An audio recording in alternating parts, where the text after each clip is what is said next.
you want me to start recording? Yes, please. Oh shoot, this is really loose.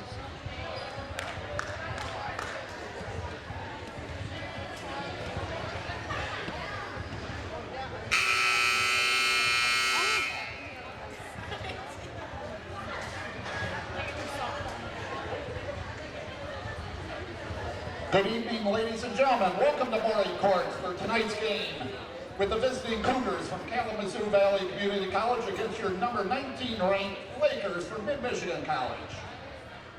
At this time, we ask you to please stand. Gentlemen, remove your caps for the playing of the national anthem.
Thank you.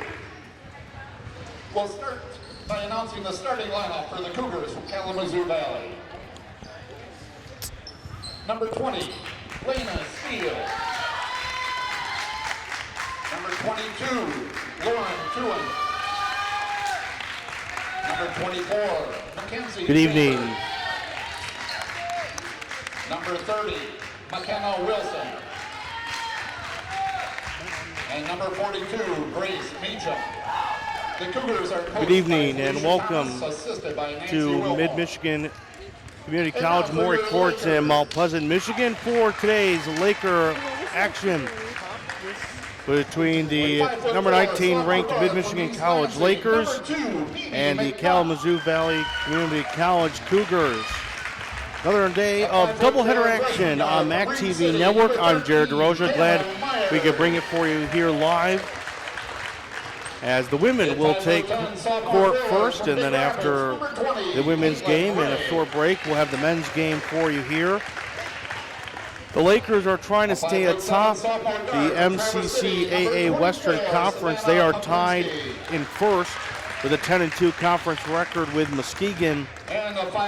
Meanwhile, the Cougars of Kalamazoo Valley are just 1-11 in conference play and are last place in the Western Conference. So they are trying to pull off what will be a mammoth upset over the Lakers. I was like, I haven't heard someone listen to me. Ready for tip here and our first game on MAC TV tonight. The Cougars and the Lakers set to do action. Lakers need the win to stay atop first place. Kalamazoo trying to pull off the big upset. And thanks to Grace Meacham, the Cougars will start with the first possession on offense. 4 10-minute quarters to decide this one. We're glad you're with us here at MAC TV. Down low under the post is Mackenzie Chambers. And she scores first for the Cougars as they strike first. And we're underway in Morey Courts.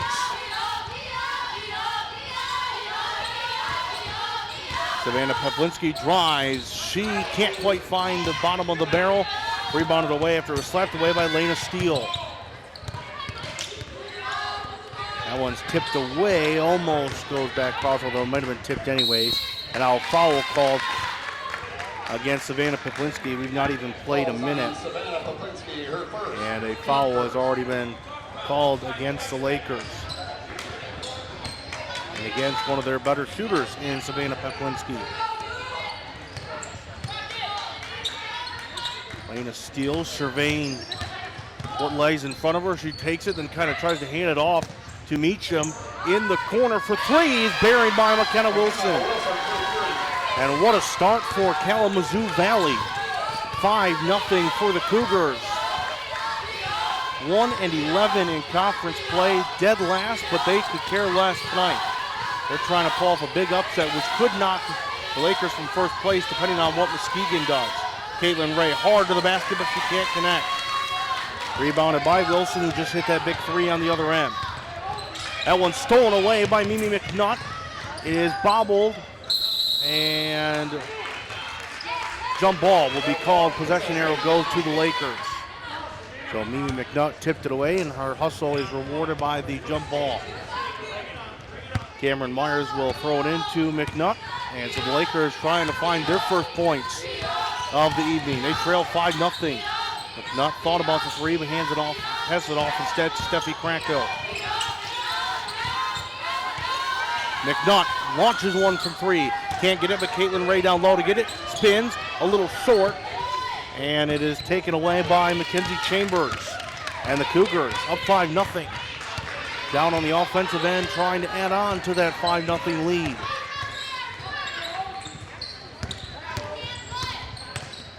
Should be good now. Chambers just didn't connect. It went in and out, actually. Caitlin Ray came down with the rebound. Mimi McNutt driving. She finally puts Michigan's first points on the board. It's a 3-point game. Big basket by McNutt, and now that one's batted away by Caitlin Ray. Savannah Peplinski drives. She is not fouled by Lauren Tuen. And that one's stolen away by Krakow on the other end, intercepted. Now her, Mimi McNutt, and Cameron Myers bringing up the court. Krakow lays it off the glass, and it's a 1-point game. Just like that, the 19th ranked Lakers make it a 1-point game. Chambers, nice finish, took it herself. 3 minutes have surpassed the first quarter. The score is 7 Kalamazoo and 4 Mid-Michigan. Kalamazoo Valley trying to pull up a huge upset. It's early, but they have looked good. And that one's tipped away. Steffi Kranko, not sure where she was intending it for. It was tipped away, but she got it back. Mimi McNutt driving. She's fouled, and she'll get the and one. Fouls on number 20, Lena Steele, her first, team first. Lena Steele tagged with the first foul of the game for the Cougars. And Mimi McNutt, free throw here, can tie the game at 7. She does. And just like that, we're all knotted up at 7 after the 5-0 start by the Cougars. Heavy defense, pressure on the Cougars. Lena Steele committed that foul, then swings it outside to McKenna Wilson. Back to the other side of Lauren Tuen.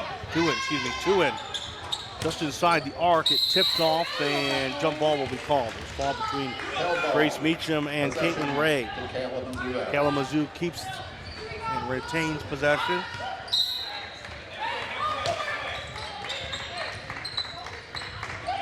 Trying to find somebody. It's tipped away and out of bounds by a Laker. Good defense by Mid-Michigan. Almost had the violation. And we have a substitute for Kalamazoo Valley. It'll be Sunshine Johnson coming in for Grace Meacham, who was just having some trouble finding somebody. Finally inside to Lena Steele, whose foul was able to give the tie. Driving, but no good is Lauren Tuen. Rebounded by Caitlin Ray. She throws it down court to Cameron Myers, who stops and gives it back to Caitlin Ray. Ray driving, underhanded shot, just off the target, rebounded by Tuen.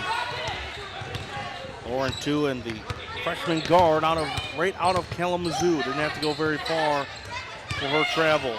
Sunshine Johnson, who just came into the game, almost gave the lead back to the Cougars. We are still tied at 7, and we have been that way for a bit now.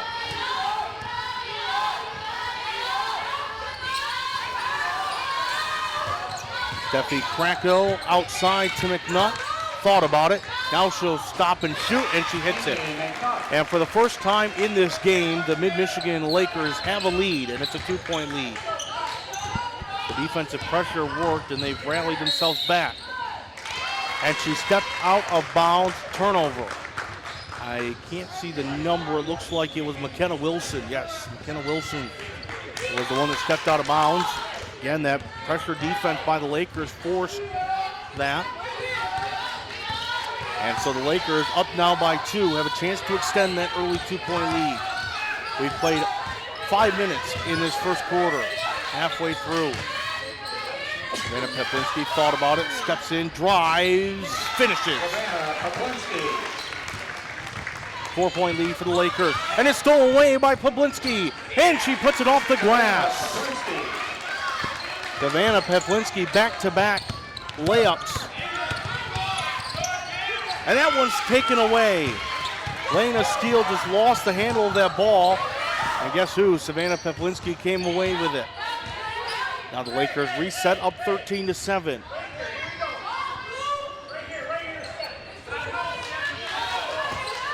Matt Rodenbow, the coach of the Lakers,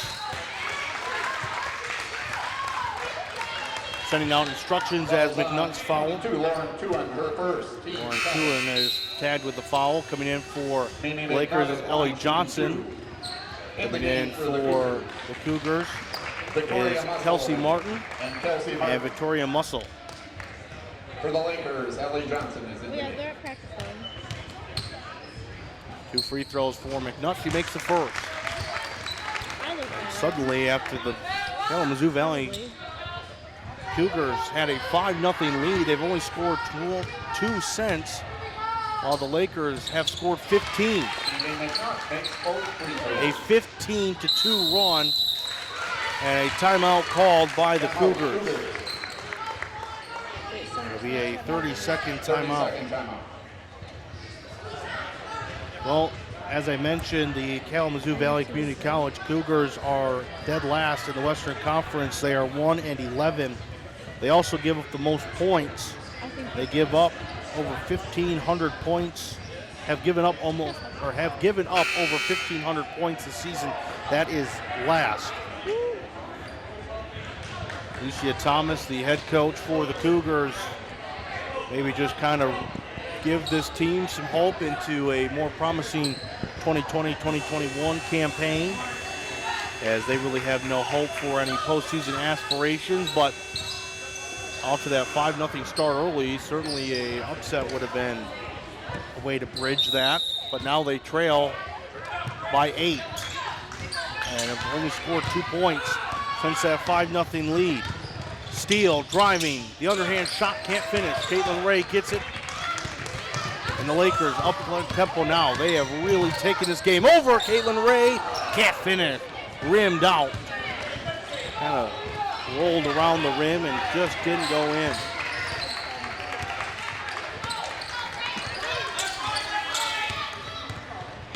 Lena Steele shoots. Does not get, but underneath is Sunshine Johnson, who's fouled. Waiting for the official to say if it was an and one or not. Fouls on Mimi McNutt, her first. Fouls on McNutt, and they're going to say it was before the shot.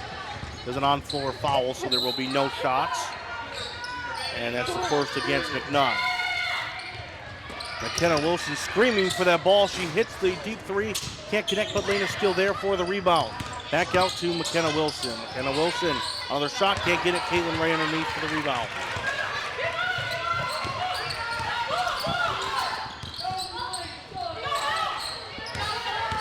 Lakers on the 15-2 run right now. Completely taken over after the slow start to this first quarter. 10 seconds on the shot clock. McNutt driving.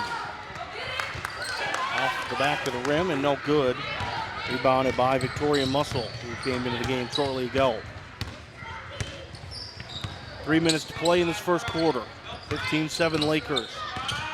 Mussel underneath and tipped out of bounds. They're going to say it was out of bounds off of Sunshine Johnson's hand. Jordan Peplinski and Lauren Tuin enter the game for the Cougars and the Lakers.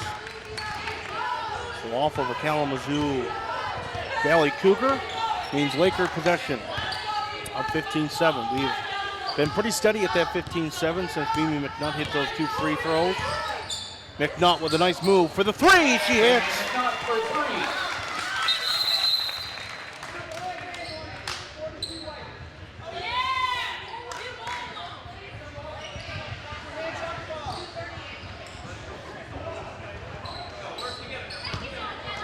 Stoppage in play by the officials after the 3 by McNutt makes it 18-7. Have to get clarification later on what that call was for 3. It hits for Steele. Steele for 3. And finally, Kalamazoo gets themselves a big bucket to put it back to an 8-point game.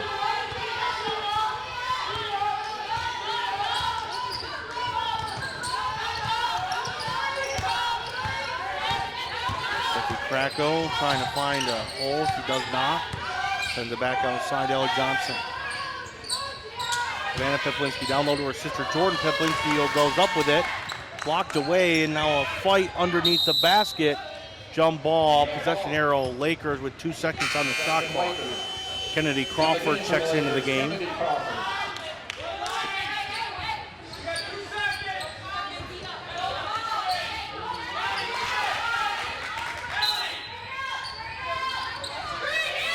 Just 2 seconds on the shot clock, and a shot clock violation.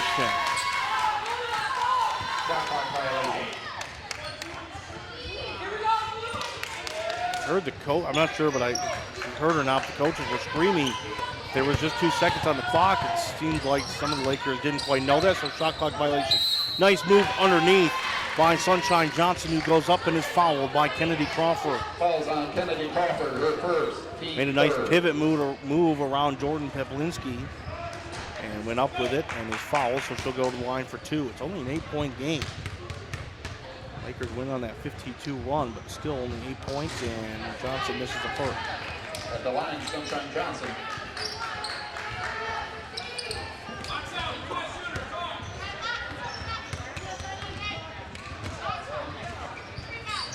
Johnson's second shot also misses, rebounded by Kracko.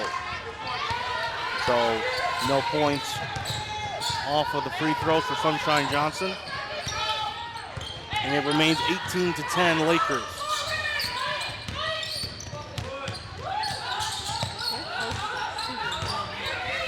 Jordan Peplinski drove but kind of gave it away. Lost handle of the ball, so the Cougars bring it up, led by Lena Steele.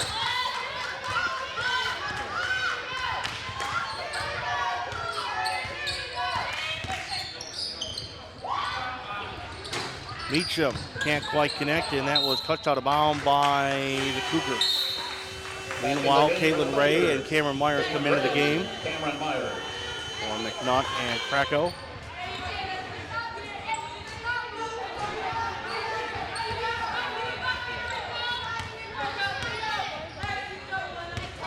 Under 1 minute to go in the quarter.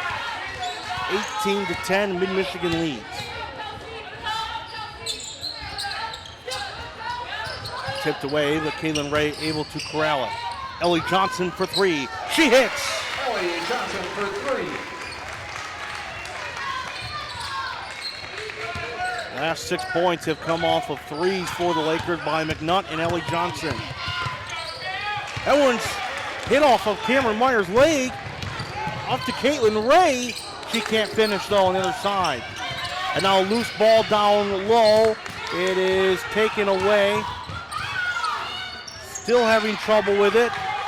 Cameron Myers finally steals it away from Lauren Tuin.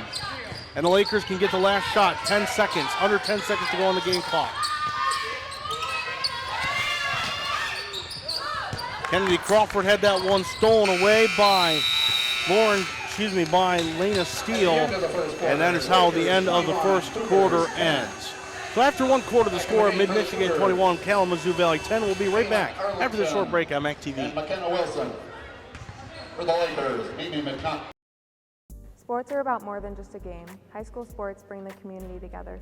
Whether you're cheering for a touchdown, three-pointer, home run, or an ace, you share something in common. That's why MAC TV Network is proud to be part of the community. We bring the spotlight to your athletes. MAC TV Sports is the home of St. Louis, Mount Pleasant, Sacred Heart Academy, Blair and Harrison. MAC TV Sports. Your town, your team, your sports.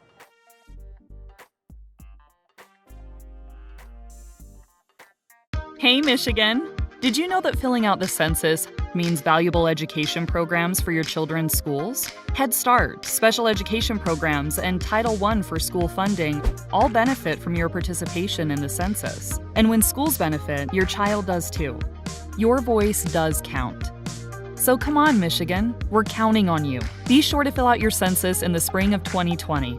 Everyone counts. Everyone wins. To learn more, please visit myvoicecounts.org.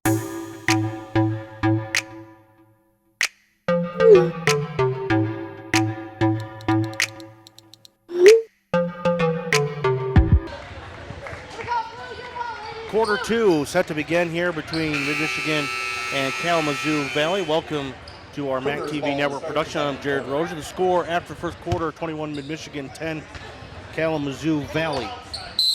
The number 19 Lakers trying to stay atop first place at a tie with Muskegon.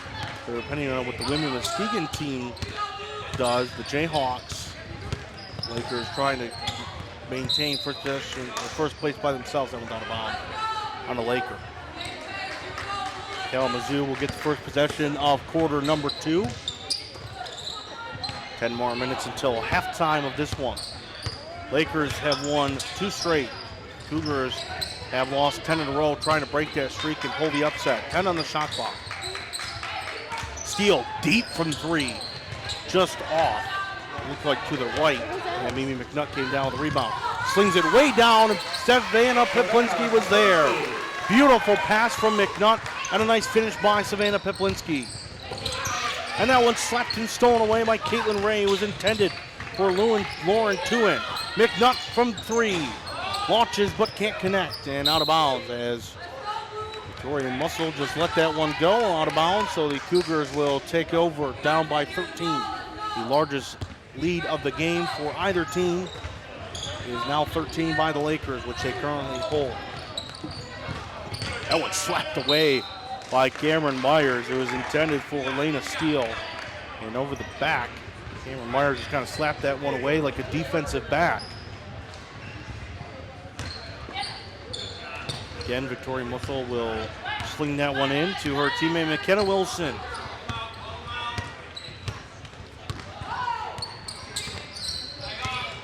Wilson's down low underneath to Arlington. And Kaylin Arlington, freshman center out of Otsego, Michigan, gets her first basket of the night. Kaylin Myers almost took a step too many there, but able to stop herself from getting a travel. Kaylin Ray driving, then sends it back out to Krakow. In the corner, Caitlin Ray for 3. Just a little off, rebounded by Krakow. Back outside of McNutt, top of the key, can't connect. And coming down with the rebound is Victoria Musso.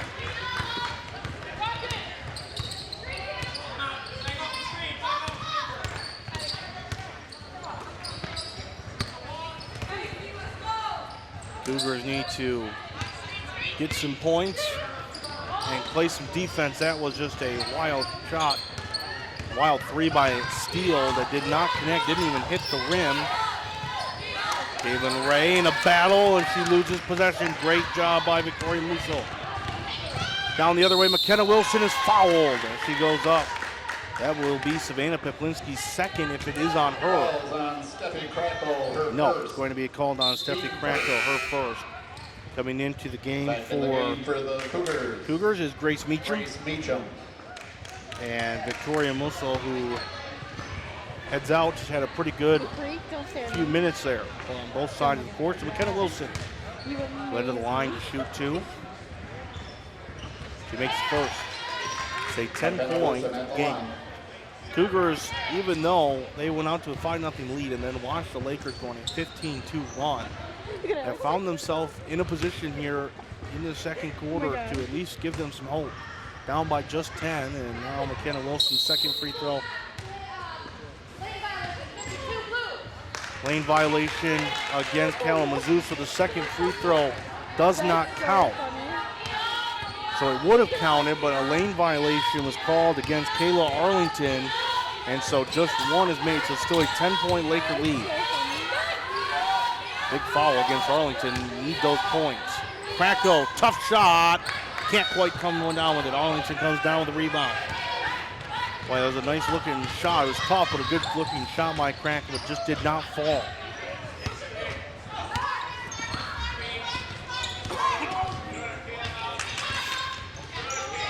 Lane a steal and a battle with herself and the Mid-Michigan defense. And finally, the number 20 on the other side in silver and blue takes it away. It's Caitlin Ray. Steffi Kracko driving again, just rolls out. Back-to-back just misses by Steffi Kracko. Those are 4 points that the Lakers would love to have, just up by 10. Meacham up with it, walked away by Ray, and taken away by Caitlin Ray.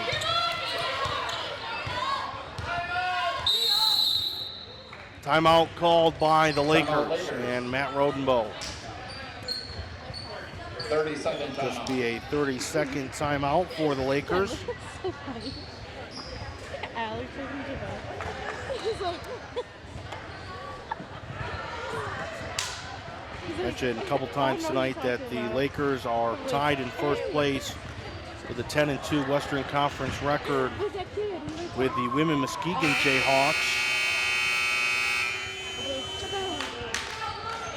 They are at Jackson tonight. Don't have any live updates yet on the scoreboard, but as soon as I can get them to you, I will. So if the Lakers can hang on and win this one, and then they hope that Muskegon falls to Jackson in an upset, and the Lakers would have sole possession at 11-2 in the Western Conference. But right now, they're only up by 10 over Kalamazoo Valley. So they need to handle business of their own first. Caitlin Ray. Savannah Peplinski for 3. Looks good. It just went in and out. That's the third shot in a row by the Lakers that has looked good, but is just somehow not falling in. And foul called, I believe, against Mimi McNutt. It is. That's her Foul's second. on Mimi McNutt. Her second. Team second. On the floor foul, so no shots coming.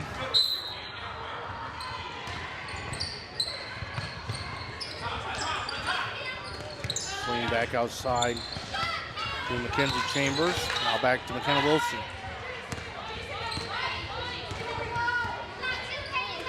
Chambers for 3. Just a little short. It was on target, but just short. Both teams having trouble finding the barrel. Caitlin Ray, she finally puts it in. Finally, one falls for the Lakers after 3 just misses. Back to a 12-point Laker lead. Chambers driving. Charge called against Kalamazoo. Mackenzie Chambers. Mackenzie Chambers, her first, team first. Just the first foul in this quarter called against Kalamazoo Valley.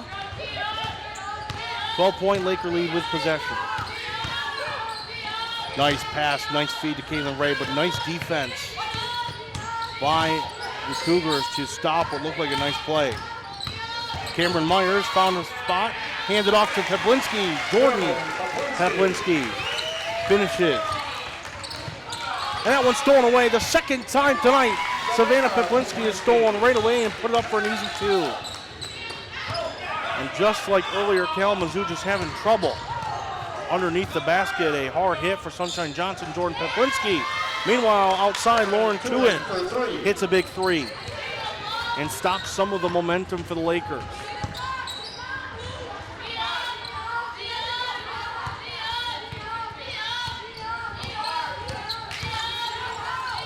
Savannah Peplinski lost the handle, out of bounds on Chambers.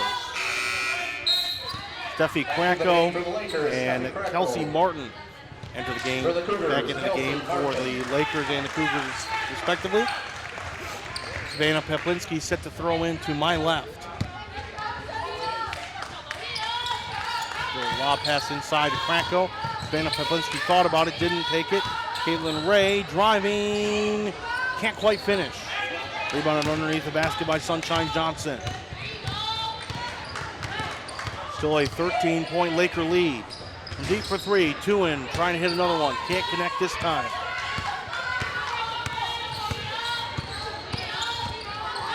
Caitlin Ray has been attacking the basket today. Out of bounds off of the leg of Caitlin Ray, I believe. Who is not pleased. Almost stolen away by Cameron Myers, but instead Lauren Tuen.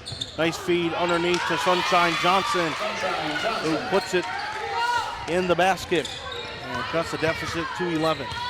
Under 4 minutes to play in this first half. 29 Mid-Michigan, 18 Kalamazoo Valley. Good game between the first place and the last place teams in the Western Conference. McNutt from deep from three, she connects. Seems like every time Kalamazoo finds a little bit of rhythm or momentum, Mid-Michigan is able to kind of snatch it right back. And it's been threes that has been the reason. Meanwhile, down on the other side, Lauren Tuen drives underneath the basket and gets two back.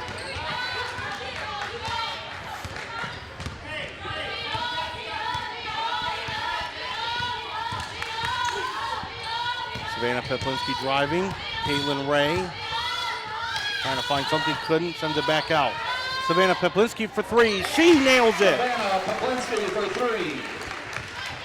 Back-to-back threes by the Lakers. Sunshine Johnson, though, having a day underneath. No Allison Hook, who's been out with injury. Allison Hook, 6'1", the tallest player on the Lakers roster. And a foul called against Kalamazoo. Hook is TBA, no word on when she could or will return. I asked Coach Rodenbowl that a couple of weeks ago, and he gave me I don't know. We don't know. And as we stand here 2 weeks later, she still is in street clothes. Hopefully she's able to come back for the playoff push.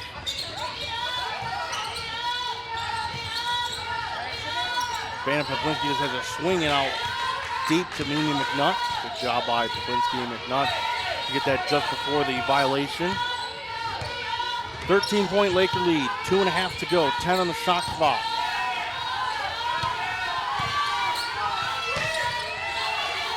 Savannah Peplinski just kind of had to swing it up. McKenna Wilson, it is tipped away by Ellie Johnson, then out of bounds off a Cougar. So Mid-Michigan will get possession back with 2:12 to go, up by 13.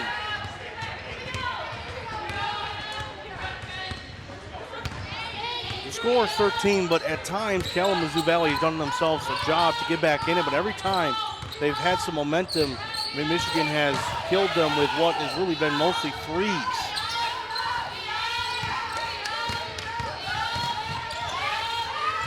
Kracko. Down low to Jordan Peplinski, who hits it over the basket. And then I believe Steffi Kracko committed a foul underneath. She did on Mackenzie Chambers. That's her second foul. So now Mimi McNutt and Steffi Kracko both have two before the end of the first half. Two starters for the Lakers. Martin swings it outside.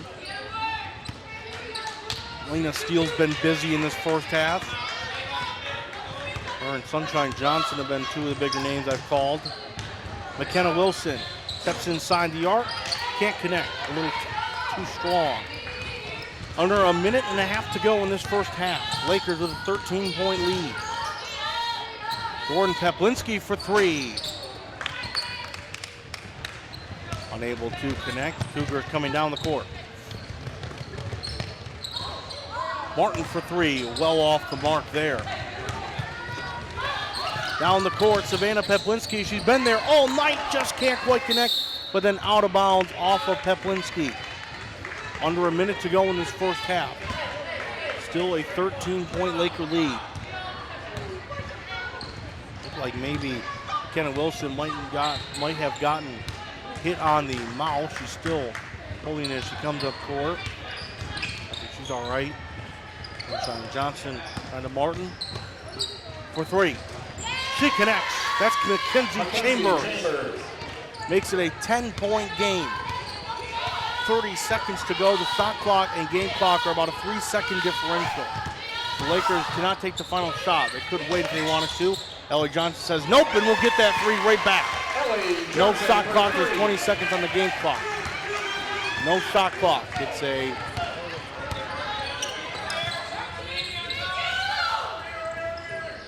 Cougars trying to score the final point. Sunshine Johnson can't connect. Out of bounds on the Cougars. The Lakers get 4.1 seconds left to get a final shot as they lead 13. Amy McNutt will take the final shot. She'll launch it up. It's a little strong. It doesn't quite connect. At halftime. But the Lakers able to get a big lead at the end of the first half. And at the end of the first half here, our score, Mid-Michigan 38, Kalamazoo Valley 25. We'll be right back after this short break. At halftime, you're watching Laker Baseball on MAC TV. Sports are about more than just a game. High school sports bring the community together. Whether you're cheering for a touchdown, three-pointer, home run, or an ace, You share something in common. That's why MAC TV Network is proud to be part of the community. we bring the spotlight to your athletes. MAC TV Sports is the home of St. Louis, Mount Pleasant, St. Gotthard Academy, Claire and Harrison. MAC TV Sports. Your town, your team, your sports.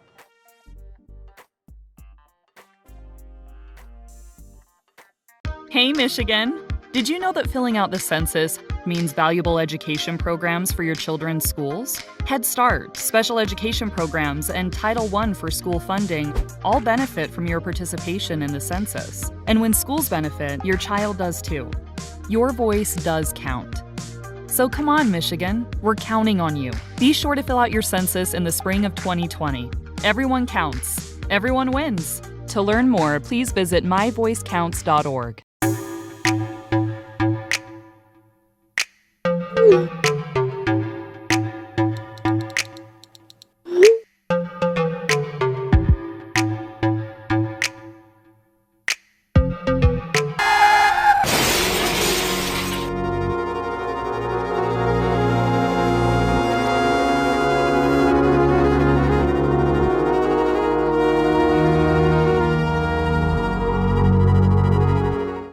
Humane Animal Treatment Society is an animal adoption center that helps find animals forever homes and provide them with certain medical treatments.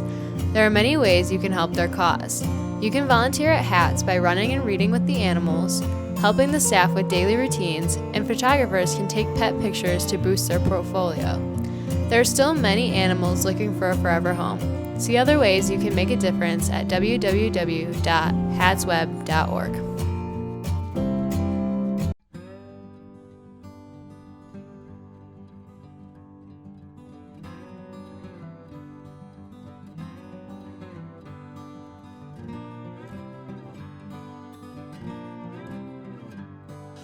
Hi, I'm Keith, and I've been on the St. Louis Fire Department for 40 years now. My name is Alex Velasco. I've been in the fire department about almost 16 years. So my name is Jenny. I've been on the fire department for just over 4 years now. My name's Casey Scott. It's been 11 years now that I've been on the fire department here in St. Louis. My name's Sean. I've been a St. Louis firefighter for a little over 3 years now. It's a big, happy family. Can't get a better group to work with, that's for sure. But if you want to be a firefighter, it's something that not everybody can experience unless you got the heart for it. But it is well worth it. So one of the reasons why I joined was because my older brother was on it, and I just watched him go through these amazing transformations in who he was to who he became, and I had the same drive and passion as he did, and I wanted in on that. We're there to support each other. We're like a big family in the fire department. We were dispatched to someone that was in cardiac arrest, and when we got on the scene, the woman was clinically dead on the floor. And after working on her for a little bit, we got her pulse back. We loaded her in the ambulance. I was fortunate enough I got to ride in the ambulance to help the paramedics on the way to the hospital. And on our way there, an amazing thing happened. Her eyes popped open and she could breathe on her own. And by the time we got to the hospital, she was talking to us. We need more firemen. We're not alone, but we need people to step up. It's a fulfilling job, something that gets to you. Is it everybody's thing? I can say not everybody's thing, but in general, most people, when they get a good taste of it, it's important to them and in their lives and in their families.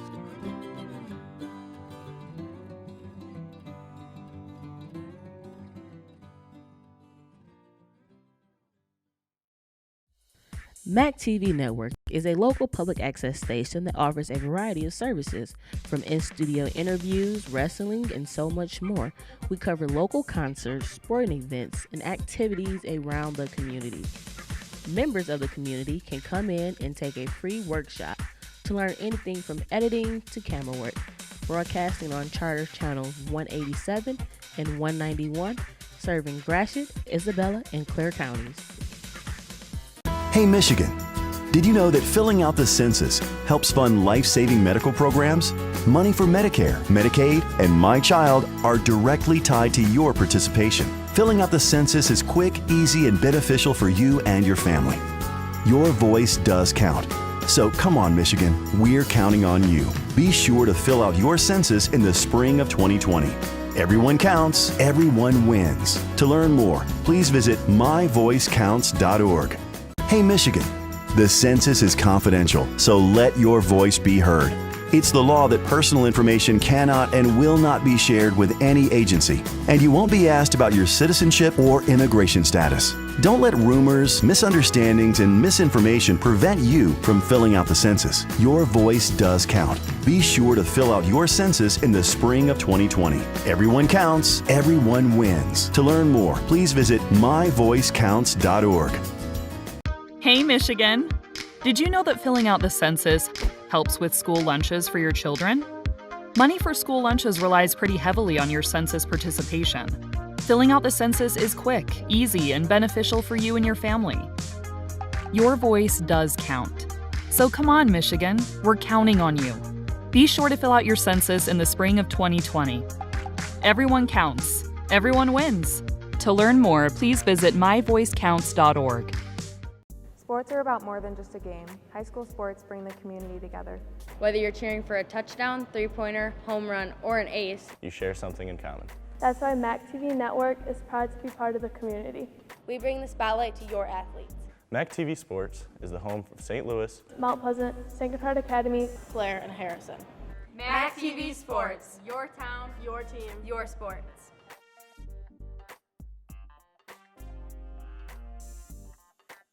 Hey Michigan! Did you know that filling out the census means valuable education programs for your children's schools? Head Start, special education programs, and Title I for school funding all benefit from your participation in the census. And when schools benefit, your child does too. Your voice does count. So come on, Michigan, we're counting on you. Be sure to fill out your census in the spring of 2020. Everyone counts. Everyone wins. To learn more, please visit myvoicecounts.org.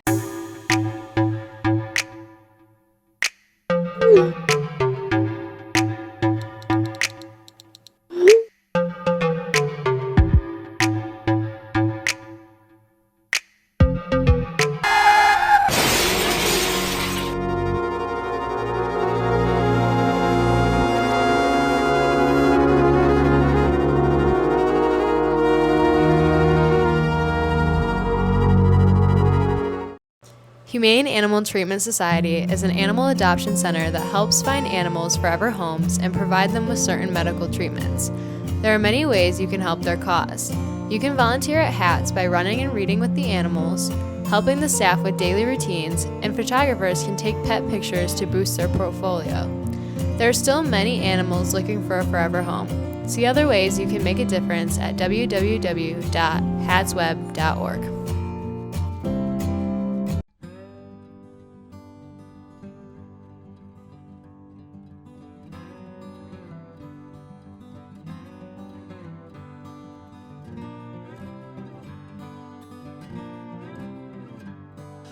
Hi, I'm Keith, and I've been on the St. Louis Fire Department for 40 years now. My name is Alex Velasco. I've been in the fire department about almost 16 years. So my name is Jenny. I've been on the fire department for just over 4 years now. My name's Casey Scott. It's been 11 years now that I've been on the fire department here in St. Louis. My name's Sean. I've been a St. Louis firefighter for a little over 3 years now. It's a big, happy family. Can't get a better group to work with, that's for sure. But if you want to be a firefighter, it's something that not everybody can experience unless you got the heart for it. But it is well worth it. So one of the reasons why I joined was because my older brother was on it, and I just watched him go through these amazing transformations in who he was to who he became, and I had the same drive and passion as he did, and I wanted in on that. We're there to support each other. We're like a big family in the fire department. We were dispatched to someone that was in cardiac arrest, and when we got on the scene, the woman was clinically dead on the floor, and after working on her for a little bit, we got her pulse back. We loaded her in the ambulance. I was fortunate enough I got to ride in the ambulance to help the paramedics on the way to the hospital. And on our way there, an amazing thing happened. Her eyes popped open and she could breathe on her own. And by the time we got to the hospital, she was talking to us. We need more firemen. We're not alone, but we need people to step up. It's a fulfilling job, something that gets to you. Is it everybody's thing? I can say not everybody's thing, but in general, most people, when they get a good taste of it, it's important to them and in their lives and in their families.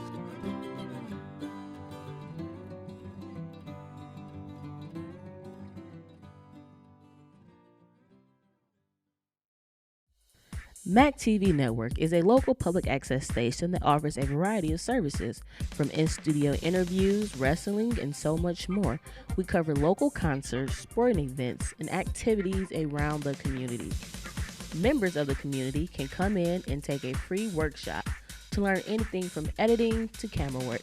Broadcasting on Charter Channels 187 and 191, serving Gratiot, Isabella, and Clare counties.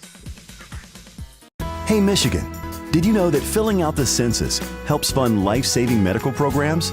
Money for Medicare, Medicaid, and My Child are directly tied to your participation. Filling out the census is quick, easy, and beneficial for you and your family. Your voice does count. So come on, Michigan, we're counting on you. Be sure to fill out your census in the spring of 2020. Everyone counts, everyone wins. To learn more, please visit myvoicecounts.org. Hey Michigan, the census is confidential, so let your voice be heard. It's the law that personal information cannot and will not be shared with any agency, and you won't be asked about your citizenship or immigration status. Don't let rumors, misunderstandings, and misinformation prevent you from filling out the census. Your voice does count. Be sure to fill out your census in the spring of 2020. Everyone counts, everyone wins. To learn more, please visit myvoicecounts.org. Hey Michigan! Did you know that filling out the census helps with school lunches for your children? Money for school lunches relies pretty heavily on your census participation. Filling out the census is quick, easy, and beneficial for you and your family. Your voice does count. So come on, Michigan, we're counting on you. Be sure to fill out your census in the spring of 2020. Everyone counts. Everyone wins. To learn more, please visit myvoicecounts.org. Sports are about more than just a game. High school sports bring the community together. Whether you're cheering for a touchdown, three-pointer, home run, or an ace, you share something in common. That's why MAC TV Network is proud to be part of the community. We bring the spotlight to your athletes. MAC TV Sports is the home of St. Louis, Mount Pleasant, Sacred Heart Academy, Blair, and Harrison. MAC TV Sports. Your town, your team, your sports.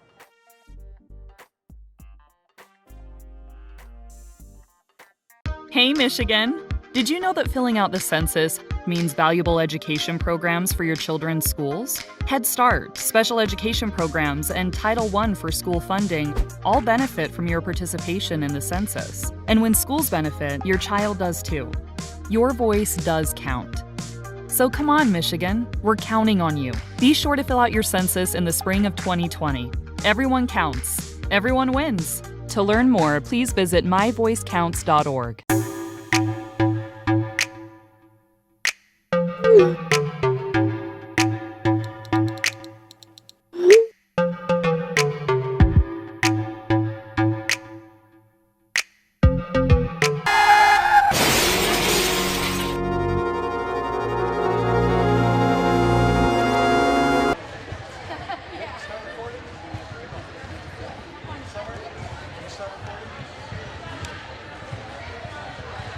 Sorry, Summer, I can't hear you. Can you speak a little louder? Hi, Cam. Cam, you're doing so good. No. That is such a big compliment. Oh my god. No, we're just friends. Yeah, I'm recording.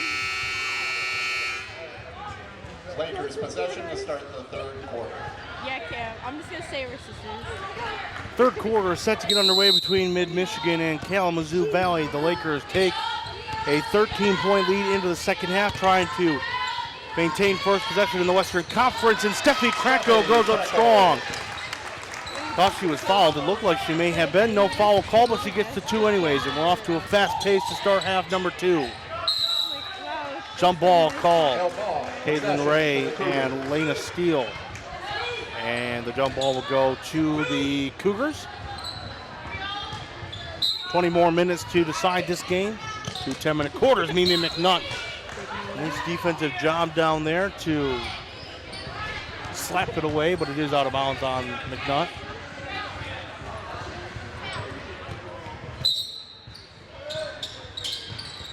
Cougars trying to find their first points in this second half. Travel called against Grace Meacham. Will not come on this offensive possession. Cougars have lost 10 in a row. They are 1-11 in the Western Conference play, facing the first place, at least tied for first place, Lakers. So a bit of a mismatch. Cougars, though, started off with a 5-0 lead, and then the Lakers went on a 15-2 run, and then haven't looked back since. Caitlin Ray, meanwhile, missed one underneath and got her own rebound back. Mimi McNutt puts this one through the hoop. And the Lakers have come out on a 4-0 run. Chambers underneath, can't quite connect. Tipped out by Ray and rebounded by Steffi Kracko. Now Cameron Myers brings it up court, hands off to her, passes up to her teammate McNutt, who swings it back outside to Kracko. Savannah Peplinski trying to find room. Out to Cameron Myers for three. Can't connect with Steffi Kracko there with a beautiful rebound underneath and put back. And just like that, a 6-0 run out of the game. Timeout called by Felicia Thomas, head coach of the Cougars. 30-second timeout. So the opposite of how the first half and how this game started, as the first half started with a Kalamazoo 5-0 run. Second half starts with a Mid-Michigan 6-0 run to make it 44-25 with 8:39 to go in quarter number 3. We welcome you, everybody, to this MAC TV Network production. I'm Jared DeRozier. This is the first of our 2 games. Following the conclusion of this game and a short break, we invite you to stick around. We'll have the men's contest, as the men's Lakers will take on the men's Cougars. Again, that will come up following the conclusion of this game and a short break. It really should be a good one between those two teams. Michigan trying to keep their hopes alive in the West. Kalamazoo's hopes are all but gone, but they still have a chance to make some noise. And that's a travel called against Lena Steele. Cougars are not off to a hot start to start half number 2.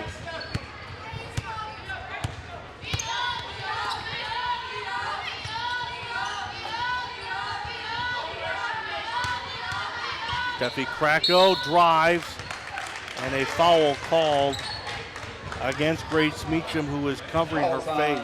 Grace Meacham, her first, team first. And she actually in the game for the Cougars. Maybe bleeding. Hopefully she's okay. Johnson. Victoria Muscle and Sunshine Johnson both come into the game. And Steffi Krakow will go to the line to shoot. Makes the first.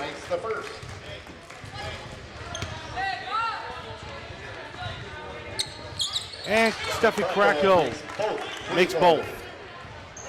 The Lakers off to a strong second half. Meanwhile, the Cougars have traveled on a couple of possessions, and they are still looking for their first basket of half number 2. Now trailing 46-25. Muscle, gets that. Much needed. 2 points by Victoria Muscle and the Cougars. Now Mimi McNutt, the three! Toilet bowls it in. And just like that, again, the Lakers answer after a nice basket by the Cougars. Sunshine Johnson up with it. Nice defense by Krakow, rebounded by her teammate Muscle. Muscle, 3-second lane violation called against the Cougars. Turnover again for Kalamazoo Valley. Again, it was a big story in the first half. It seemed like every time Kalamazoo Valley found a couple baskets and some rhythm, Mid-Michigan would cut right into that with a big three. And just like that, they did it again in the second half, this time with Mimi McNutt. Kaylin Ray ball might have been tipped on her shot, couldn't quite see either way. Kalamazoo comes away with it for three. Way overshot was McKenna Wilson, but rebounded by Victoria Muscle, who puts it back up. Kalamazoo has taken a couple of threes. Only Lena Steele has hit a three in this game. All of the threes have missed for the Cougars. Meanwhile, in Michigan, very effective with the three-point ball. Savannah Peplinski for three. A little off. Rebounded by Wilson underneath, and a foul called. That is against Peplinski. That'll be her second. Team first.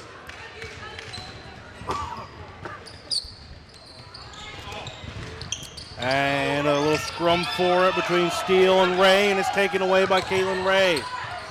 And now a fight down on the other side of the court.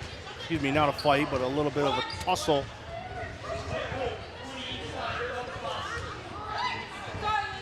A double foul called against. Double fouls. Cougars on Lena Steele, her second. Lena Steele and Caitlin Ray. Lakers on Caitlin Ray. They were on the floor first, team second. Together, and I don't think Caitlin Ray appreciated that Lena Steele was laying on top of her, so she kind of pushed up. And so a little bit of a tussle between the two ladies results in a double foul and a possession for the Cougars. Kenna Wilson taking it up, double team. She hands it off to her teammate Lena Steele. Swings it outside. Tuin. Muscle can't connect. Rebounded by Steffi Krakow.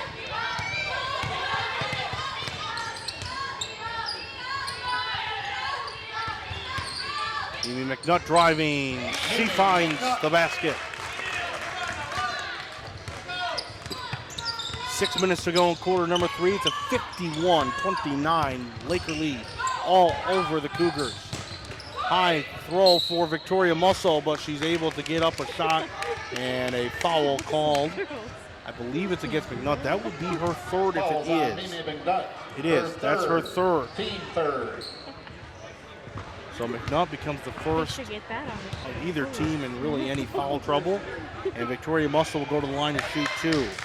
Sophomore out of Shelby, Michigan, makes the first.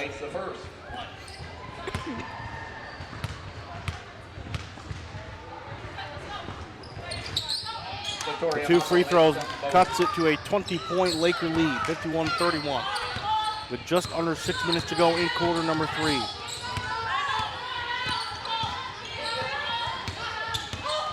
Steffi Krakow underneath to Caitlin Ray. Doesn't take it. Outside to Peplinski, who's a little short. And out of bounds.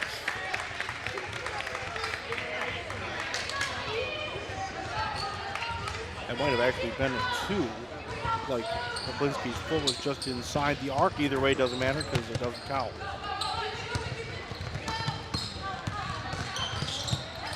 Lena Steele loses it. McKenna Wilson touched the ball out of bounds. And possession goes to the Lakers. Alicia Thomas, the coach of the Cougars, having a discussion with the official who tells her that's enough. So Lakers get possession up by 20.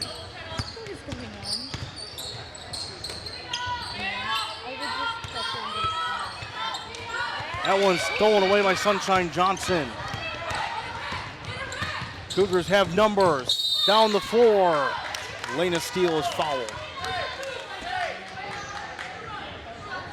Fouls on Cameron Myers, her first, team fourth.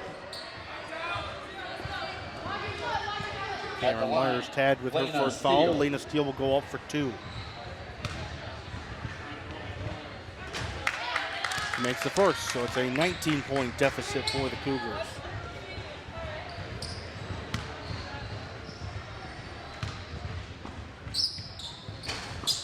She makes both. Steele makes both free throws. Big free throws there by the Cougars, just trying to climb back into this game.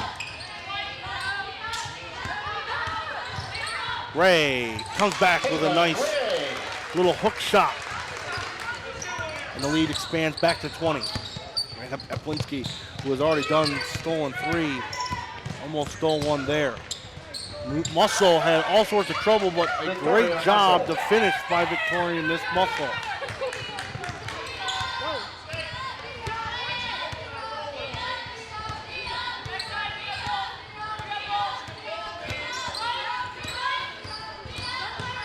Not. Almost lost the handle of that one. Cameron Myers able to corral it. 10 seconds on the shot clock. Savannah Peplinski off the side of the backboard, able to swing it out. Caitlin Ray for 3. She can't quite connect. Rebounded underneath by Lauren Tuin. And that one's just thrown out of bounds by Kalamazoo Valley, and a turnover and a timeout called by Coach Rodendale. Timeout, Lakers, 30-second timeout. Kendall, can you do me a quick favor? Can you charge my phone? Please? I'll hit you. So a 30-second timeout called by Coach Rodenbow and the Lakers. With 4:01 to go here in quarter number 3, they have a 20-point lead.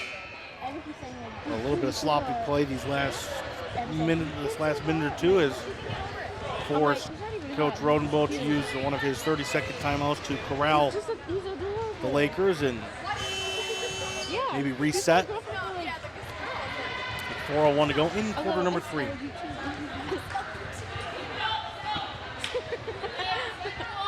It's true though. She hits on my brother.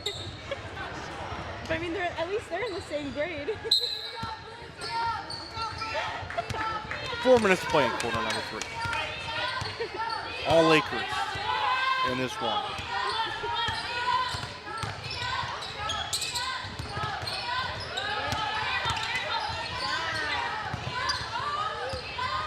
Lakers trying to find something. 10 seconds on the shot clock. Foul called against Sunshine Johnson. Fouls on Sunshine Johnson, her first, team third. No Cougar in any sort of foul trouble. Lena Steele leads with 2, a couple of others with 1. Mimi McNutt for 3, she hits. Big night for number 2. Has been hitting some 3s. That one's tipped away by McNutt. She swings it back inside. It's taken by Caitlin Ray. Defense has been fierce tonight for the silver and blue. Savannah Peplinski. all. Mid-Michigan after that timeout by Coach Rodenbow, that one's thrown away by Kaylin Ray, and a foul called on Kalamazoo Valley's Lauren Tuin. 22, Lauren Tuin, her second, team fourth.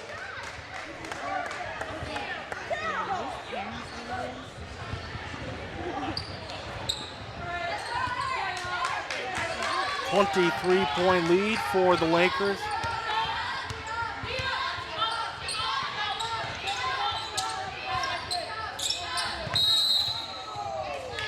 Foul called against the Cougars. Sunshine Johnson, her second, and this game is pretty much all but over, but it is starting to get a bit physical between these two teams. You can see some frustration in both. Lakers might have a 23-point lead, but they have some frustration, and then, of course, the Cougars have lost 10 in a row. And anytime a team's lost 10 in a row, and they're getting beat by 20-plus points, obviously frustration will be there as McNutt misses her first. So now, after I said Lena Steele was the only Cougar with two, suddenly Lauren Tuin and Sunshine Johnson also have two, as an over-the-back called against Caitlin Ray, her second. Team fifth.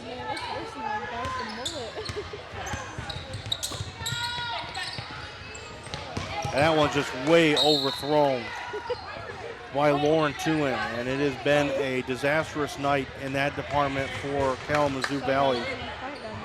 Just a plethora of mistakes and turnovers, whether it be by travels or bad throws, steals. It's just been a rough night for the Cougars. Travel called on Kaylin Ray.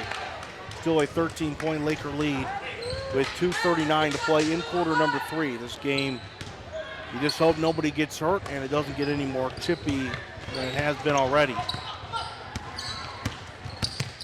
And a steal, being double teamed, trying to find something. She just loses the ball. She's fouled. Oh, goodness. Ay. I think it's probably like 52. I thought she just fell, but they're going to call the third foul on Savannah Peplinski. That's her third, so her and Mimi McNutt both have 3. Cameron Myers returns and going to the line to shoot is Lena Steele. I wish I had a monitor next to me. Yeah, it was odd. I thought she just tripped and fell, but they called a foul on Savannah Peplinski instead, which is her third, as Lena Steele makes the first. And even though this game is pretty out of reach, I mean, 2 players with 3 fouls, still with 2.5 to go in the third. 12 more minutes to play total. Coach Rodenbow is going to have to be careful of his 2 starting guards in Peplinski and McNutt.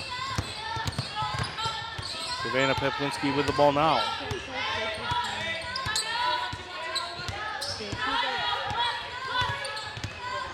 Peplinski maneuvering around outside to Cameron Myers for 3. A little off.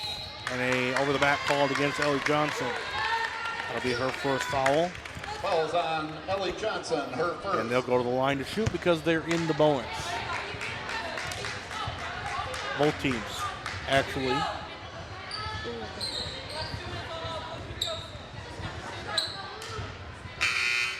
At the line for the Cougars, Kenna Wilson will go to the line. Oh my gosh, it's Sophomore out of Kalamazoo. Kennedy Crawford and Jordan Peplinski coming to the game for Savannah Peplinski and Caitlin Ray. I know. This is 2 for Wilson. She makes the first. In the game for the Lakers, Kennedy Crawford and Jordan Peplinski. Back to a 20-point game. Yeah. Does not make the second, but Sunshine Johnson came down with it. Makes that back out to McKenna Wilson, over to Muscle. Outside for Lena Steele for 3, she hits. Lena Steele for 3. Finally, something positive for the Cougars after a quarter full of negatives.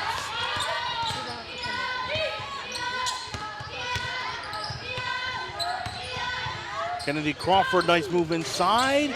After a couple of bounces, it finds its way into the bottom of the barrel.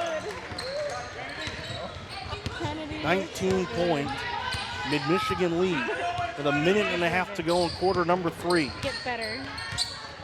Can Kalamazoo find a way to crawl back into this game? Put themselves into position for an upset. That's a travel against Sunshine Johnson. Took a pivot step and then took a step out. Easy travel call for the official. Again, this game is pretty much over, but still with a whole quarter left. Beanie McNutt and Savannah Peplinski sit at 3 fouls apiece. So it'll be interesting to see how Matt Rodenbow deals with those two stars in quarter number 4. Neither are out there right now to finish quarter number 3. Krakow outside to Kennedy Crawford for 3. She connects. Kennedy Crawford, Maybe she'll start next year. really good bench player for the Lakers. A lot of depth on that Laker bench. As Muscle went up for it, rebounded by Sunshine Johnson, who goes up for the shot. And a technical foul called against Jordan Peplinski, who just runs right off the court. And speaks with her head coach, Matt Rodenbow. So Elena Steele will go to the line to shoot 2 in a 20-point game. Don't want to lose yourself in a game like this. I mentioned earlier how this game has kind of been intense and back and forth, and starting to get a little rough between these two teams, as I mentioned, and that was the reason there. Peplinski thought she was fouled, disagreed, and the official said no, and technical foul called against her. So it's an 18-point game. The Lakers still up. 36 seconds to go in quarter number 3. You don't want to be, but if you're the Lakers, you don't want to put yourself in a position to give the Cougars any hope. Musso up with it. She does not get the, sorry, I was looking at Felicia Thomas, coach of the Cougars, who was actually grabbing the official. She was so upset. Thought she might get teed up. She was not. Lakers can take the final shot here with 10 seconds on the game clock. No shot clock. Ellie Johnson, Crawford. Krakow can't finish. And that will be the end of quarter number 3. At the end of the third quarter, the Mid-Michigan Lakers 63, the Kalamazoo Valley Cougars 45. We'll be right back after the short break on MAC TV. Sports are about more than just a game. High school sports bring the community together. Whether you're cheering for a touchdown, three-pointer, home run, or an ace, you share something in common. That's why MAC TV Network is proud to be part of the community. We bring the spotlight to your athletes. MAC TV Sports is the home of St. Louis, Mount Pleasant, Sacred Heart Academy, Claire, and Harrison. MAC TV Sports, your town, your team, your sports.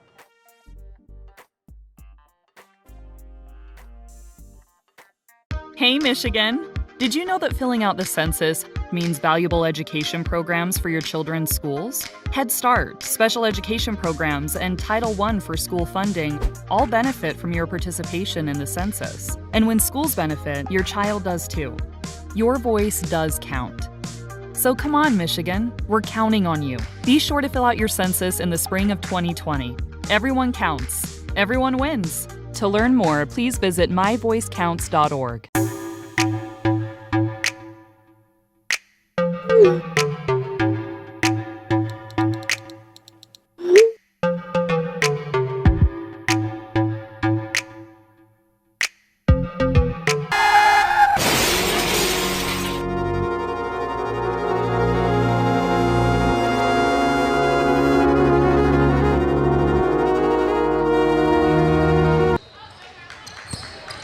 Final quarter between the Cougars and the Lakers. In Michigan up big, 63-45 with 10 to play. Kalamazoo, though, did get a little bit of a run there at the end of the third quarter. Trying to chip into that lead. A technical foul is also called on Jordan Peplinski, but Caitlin Ray starts off quarter number 2 with a 2. Quarter number 4 with a 2, excuse me. That was tipped by Savannah Peplinski. So the Cougars get possession back. Two-in for three. Short. Rebounded by Savannah Peplinski. Savannah Peplinski and Mimi McNutt both have 3 fouls, something to watch for. There's still the entire fourth quarter to play for. McNutt deep from 3. Just doesn't connect. Boy, it looked good. And a foul called against the Lakers and against Cameron Myers. Her second. Team first. And so since the fouls reset after each quarter, it's just the first on the Lakers in quarter number 4. Want to remind you, coming up after this game in a short break here on MAC TV Network, we will have the men's game for you as the men Lakers take on the men Cougars. So stick around for that one. Should be a good game between those two teams. Women Lakers trying to finish this one out and stay in a tie for first place, depending on what Muskegon and the women Jayhawk do. They will at least stay tied for first place and could take sole possession depending on what Muskegon does. Both teams 10-2 record coming into today. Caitlin Ray had a chance, tipped it out and rebounded by Lena Steele. And I believe she may have stepped out of bounds. She did. Possession Lakers. Back in the game for the Cougars. Mackenzie Chambers comes back into the game for Victoria Muscle.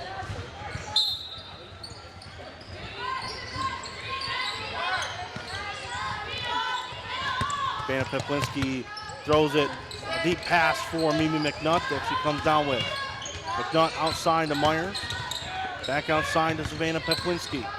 Trying to find something on the Lakers. Myers for 3. A little strong off the back of the rim and outed to Tuim. 20-point Laker lead with 8:16 to go in the game. Chambers, who just came in, a nice little shot from the free throw line. Put it back to 18. 2 minutes have been played in quarter number 4, 8 minutes to go. Cougars need a massive comeback if they want to stop their losing streak at 10. And they are in grave danger of falling to 11 in a row. Foul called against Sunshine Johnson, who now is the first Cougar in sort of foul trouble with 3. Sunshine Johnson, her third. Team first. Savannah Peplinski and Mimi McNutt both have 3 for the Lakers. Side pass to McNutt, but it was a little behind her and stolen away by the Cougars. Lauren Tuin driving, stops, just kind of throws it to Sunshine Johnson, who can't find the bottom of the barrel. And it's rebounded by the Lakers. McNutt drives, she's fouled. She'll go to the line to shoot. Calls on Lena Steele, her third. Lena Steele now also at 3 fouls. In the game for the Cougars, Kaylin Arlington. Kayla Arlington will come in for Johnson, who has 3 fouls. Mimi McNutt. And Lena Steele, who has 3, will remain out there for now. McNutt misses the first. She went 2 for 2 and then now has missed 3 free throws in a row. She's now 2 of 5. Make that 3 of 6. Mimi McNutt. 19-point Laker lead. Cougars need a fast, explosive comeback, and they need it quickly. Arlington went up with a shot but could not connect, and the Lakers come down with it. You would think the Lakers will try to just chew some clock on each possession, knowing that that's all they need to do, but Savannah Peplinski says, nah, I'll take the deep 3 and nail it. And every time the Cougars come within 16-17 range, the Lakers just explode right back. Chambers to the 2 inside, can't get it. Gets her own rebound though, and that one's just kind of stolen right out of her hands by Steffi Krakow, who brings it up court. The Lakers of Savannah Peplinski up with it. Sounded like she might have been fouled, nothing called. I thought I heard a slap, nothing called. She thought so as well.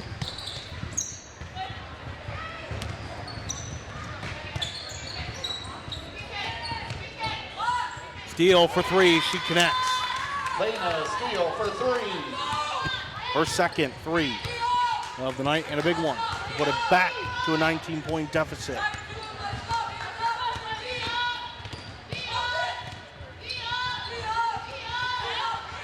Steffi Krakow for three. A little strong.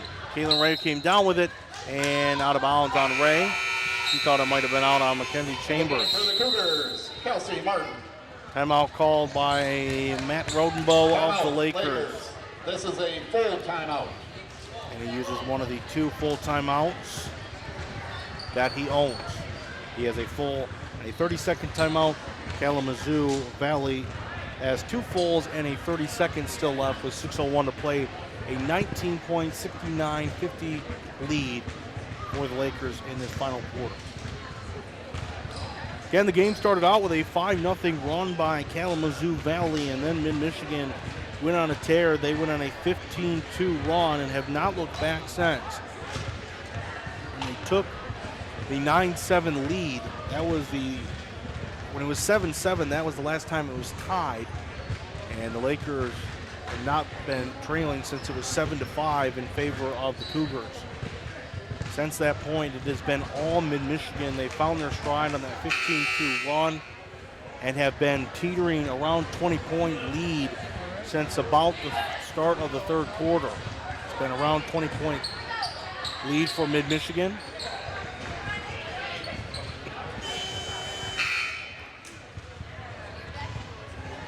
And Kalamazoo down 19 will have possession with 6:01 to play. Again, as time is not on their side, they need a bunch of points and a bunch of stops and some hopeful turnovers.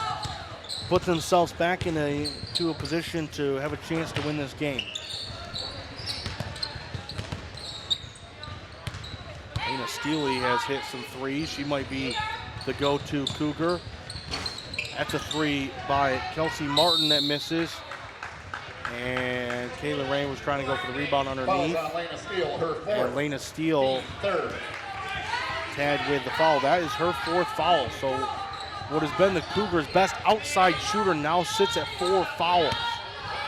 And there is still 5:40 to play, and it does not appear that she's going to get pulled. So Coach Felicia Thomas is just banking on her either not getting another foul or knowing with not a whole lot of time left, she's just got to keep her in. Mimi McNutt drives to the rim.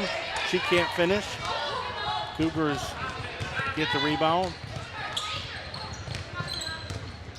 That one's just kind of thrown underneath. It was intended for Chambers. 2 in. Airballs it. Nothing has really been going right for the Cougars in this game. Ellie Johnson comes back in for Cameron Myers.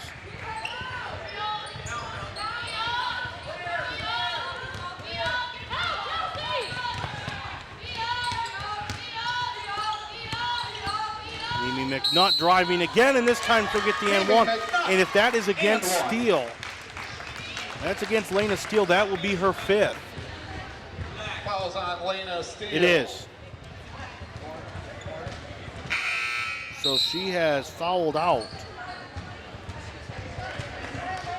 So as I mentioned, probably the best outside shooter in this game, Lena Steele, is done for the night. With 5 minutes to go in this quarter, she has fouled out.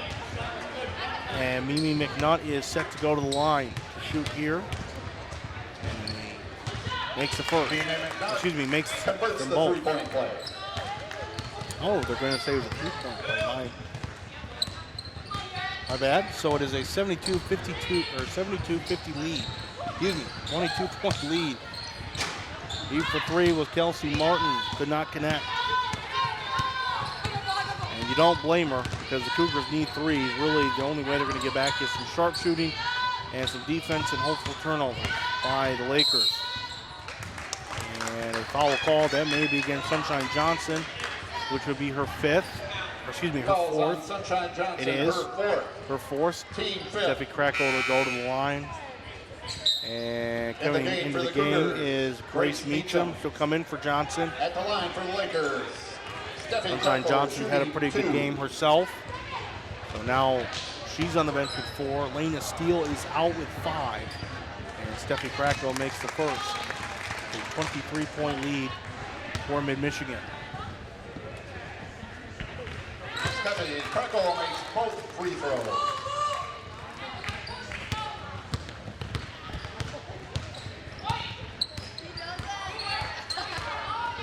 24-point Laker lead. They're pretty much just going to salt away this next 4 minutes and 20 seconds. However, oh my, that was just Lauren Toon. I have no idea how that didn't go in. That's just been the night for the Cougars. They just can't seem to find it. Steffi Krakow up, and she's fouled.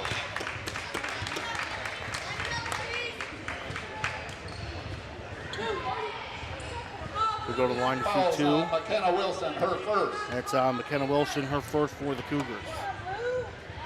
Steffi Krakow at the A look line, ahead for the shooting Lakers. three. They will take on Makes the first. Kellogg this Saturday on the road. Then they'll be back here next Wednesday at Maury Courts against Jackson. We will have that game for you right here on MAC TV. Then they have two more road games at Glen Oaks and Ancilla before finishing up here at home on Wednesday, February 26th against Lansing Community College on sophomore night. It's hard to believe, but after tonight, there are only 5 games left, and only 2 of them are going to be here in Mount Pleasant for the Lakers. Making up for 3, can't quite connect. Just 3 more home games in total, 2 after tonight for the Lakers down this final stretch.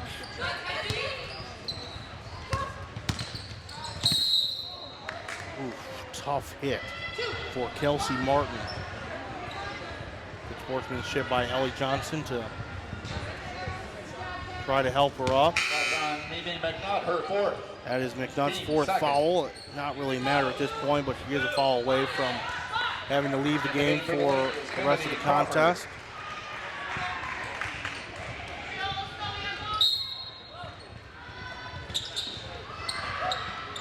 McKenna Wilson from the corner, she hits. McKenna Wilson for 3. 21-point game. Surprising the Lakers just are really kind of rushing down the court and just scoring. They're not shying away from what they do, and that's quick attacks and deep attacks. They're just going to continue to play Mid-Michigan basketball. Peplinski is blocked away by Mackenzie Chambers. Good block by the freshman out of Hartford, Michigan. Jordan Peplinski, who on a technical earlier, and Cameron Myers comes in for McNutt and Krakow. 8 seconds on the play clock. 3:01 on the game clock. Now low to Jordan Peplinski. Peplinski turns around, shoots, fires, misses. Under 3 to play in this game. 2 in for 3. She hits. Lauren 2 in for 3.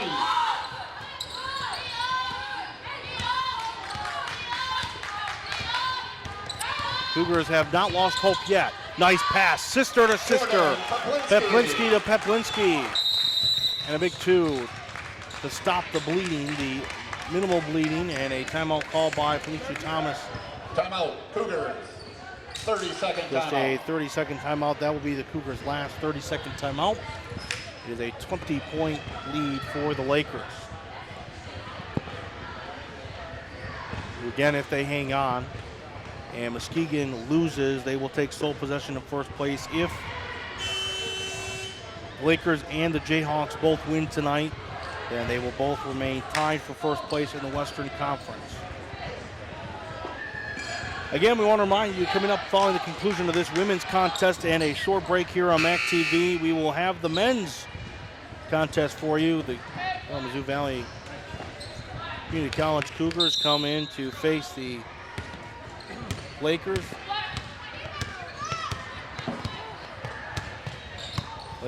Men Lakers 7-5, the men Cougars 5-7 in Western Conference play.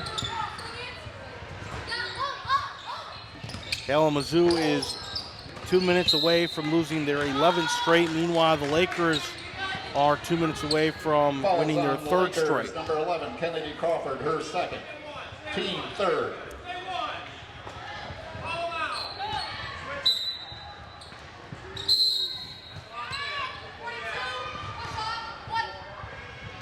Foul called on Cougars foul. Lauren Tuen. Grace Meacham. Excuse me. 2nd. Grace Meacham called for the foul.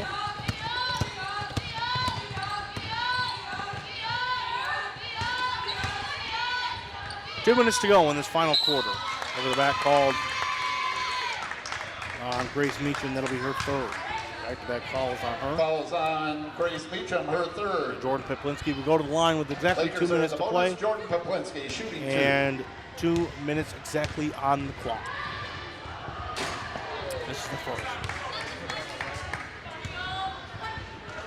Kalamazoo came into the night giving up over 1,500 points, which was last in the Western Conference.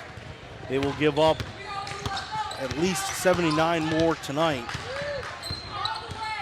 And they are the only team in the Western Conference who has given up more than they have given. And that will remain the same, a 19-point Laker lead. Ellie Johnson the other side couldn't quite connect, out of bounds on the Lakers. Kalamazoo, as coming into today, had just over 1,400, so about a 100-point difference between giving and putting. Points against and points for.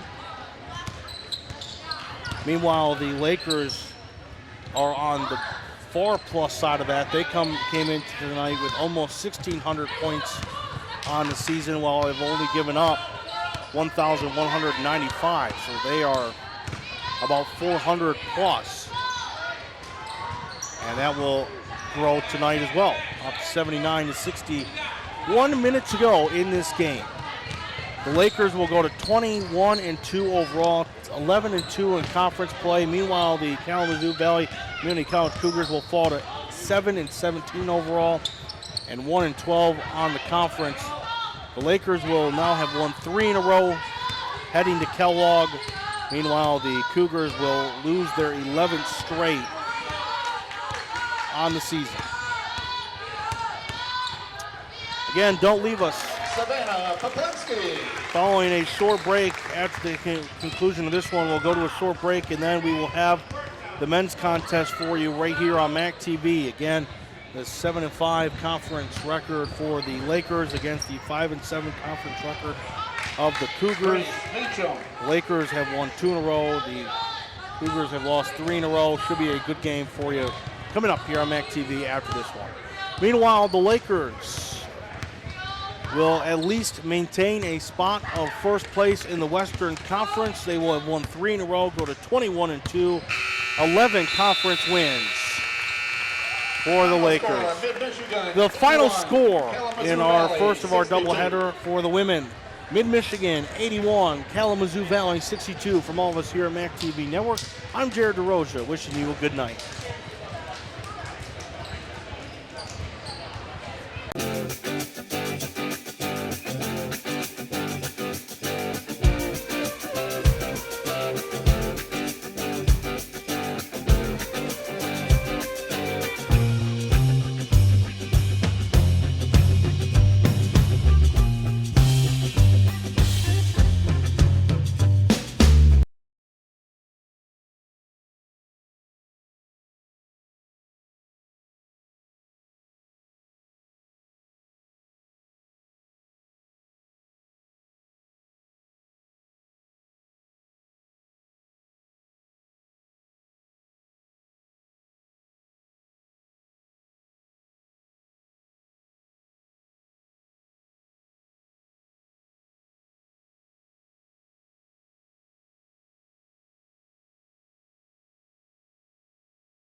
Good evening, ladies and gentlemen.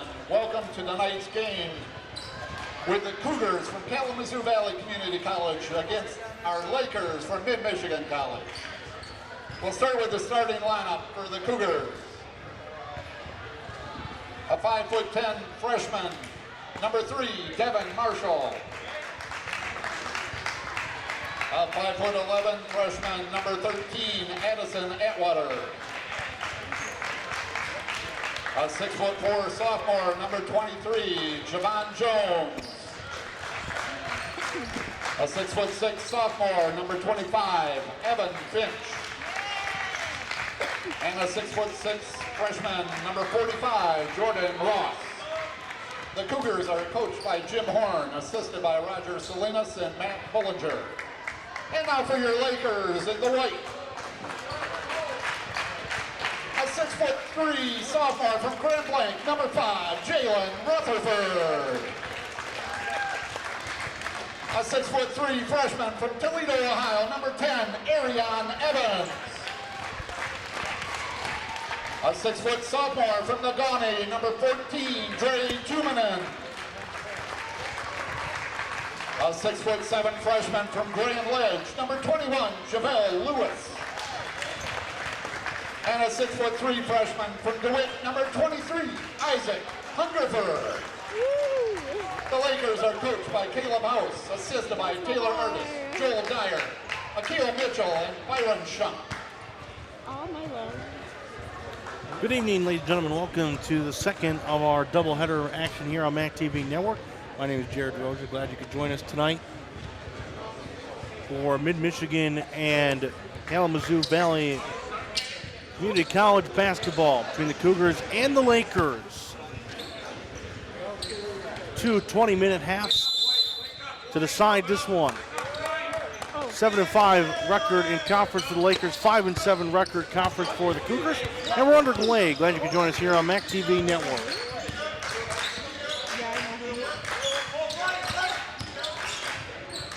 Rutherford just misses. Jalen Rutherford, 11 away from tying, 12 away from breaking the Mid-Michigan College scoring all-time record. Keep an eye on that tonight. Just so close for getting the first two. So the first points for the Lakers, no good.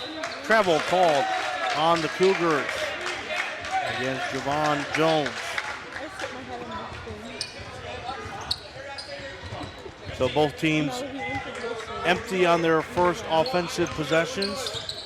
I know. You know what? Incest. Rutherford swings outside. Hungerford, but he was out of bounds. So a couple of empty possessions to start the game for the Lakers. Addison Atwater brings it up and hands it off to Javon Jones. The women handled business in the first game for the Lakers. Men trying to do the same and stay in the race for first in the West Conference. Good defense, 5 on the shot clock. Atwater. Nothing there, and that one, they're going to say it counts. Thought it was a shot clock violation, doesn't matter, it didn't fall. Jalen Rutherford came down with a rebound. Javelle Lewis inside, strong hook, just in and out. Javon Jones. Evan Finch now hands it off. Finch for 3. Finds the bottom of the barrel. And the Cougars strike first in this one.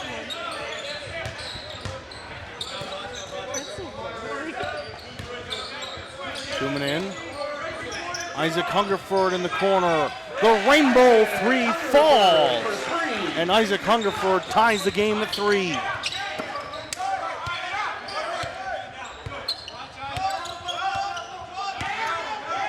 Javon Jones strong to the basket. Good defense by Javelle Lewis. Jalen Rutherford, one-on-one, makes a nice move. Rutherford with the slam. now 9 away from tying the record, 10 away from breaking the all-time scoring record here at Mid-Michigan College.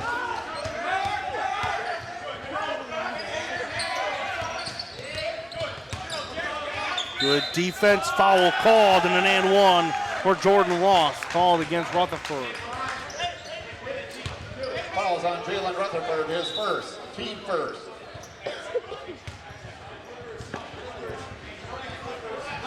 Jordan Ross at the line, shooting one. So shooting the and one is Jordan Ross, a freshman out of Perth, Scotland. Love it. Of course, Jordan Ross. Lakers have a freshman, Henrique Andrade, out of Brazil. So a little bit of international flavor in this game. Nice pass to JaVale Lewis down low.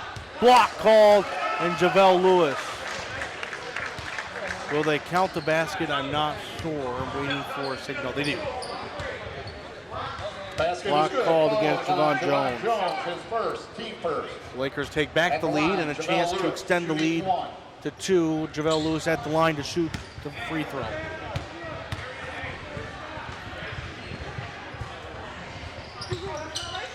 He does. And so it's a 2-point Mid-Michigan lead with 17 minutes to play. We played 3 minutes in this first half. Nice moves by Devin Marshall. Outside for 3. This time it does not connect for Evan Finch.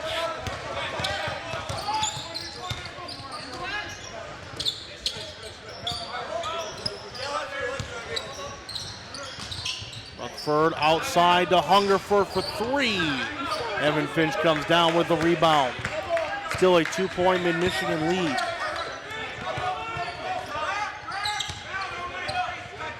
Down low for Ross, and just does not fall.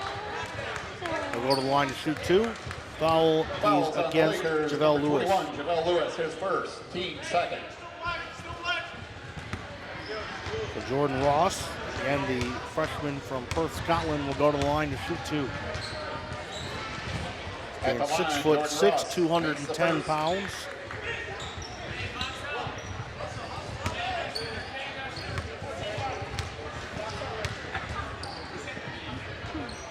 A nice easy stroke to finish for both, and ties this game at 8.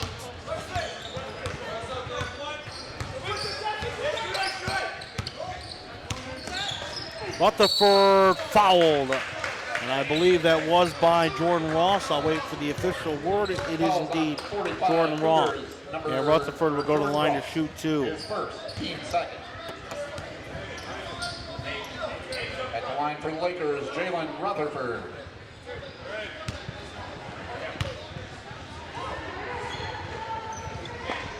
He makes the first. In the game for the Lakers, Anthony Rogers.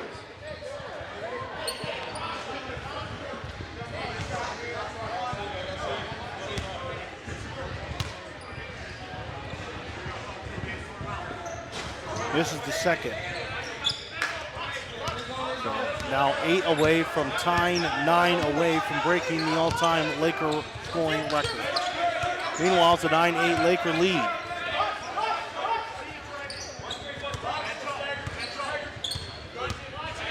Played just over 4 minutes in this first half. It's been close so far, and that one just kind of thrown out of bounds by Addison Atwater, who thought that Jordan Ross was going to keep moving that way. He kind of put his hands up, expecting Ross to continue moving to that side, but he just kind of threw it out instead.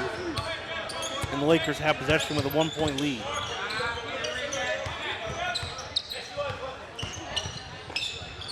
Rutherford to Tumanen. Tumanen can hit the long ball.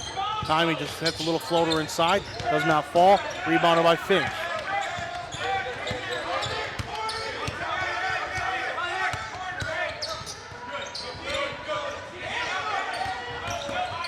Up with it strong, but unable to finish. And a foul called on Javon Jones. Fouls on the Lakers, number 34. On Anthony Rogers, his first. Team third. And Javon Jones will go to the line to shoot 2. 23, Javon Jones. Was going up strong for the slam. And was fouled on his way to do so, and he misses the first free throw. Coming into the game is John Massey Jr., freshman from Detroit.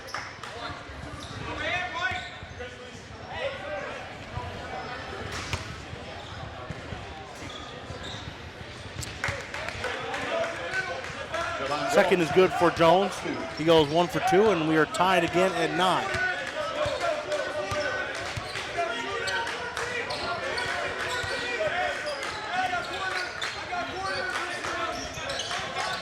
Arion Evans for 3, does not connect. Tipped away and taken away by Devin Marshall. Javon Jones up with it, finishes, and gives the Cougars the 2-point lead.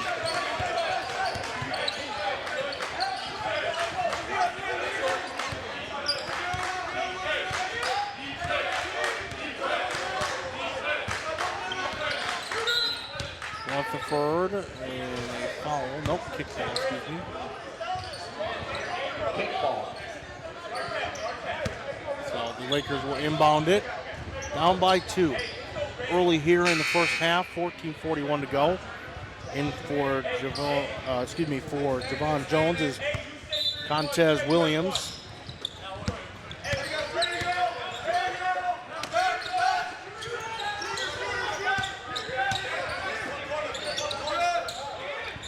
Galen Rutherford in the corner, a little short. Massey Jr. comes down with it. And the Cougars up 2 with possession. To the hole, Marshall. Devin Marshall. 4-point Cougar lead.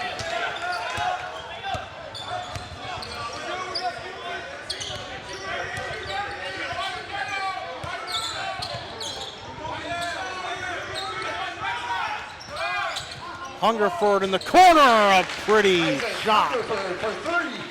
1-point game again. Isaac Hungerford, a couple of big threes early in this game for the Lakers.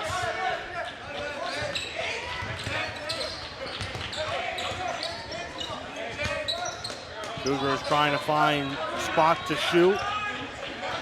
Up by just 1 now after the Hungerford 3. Williams, strong to the rim.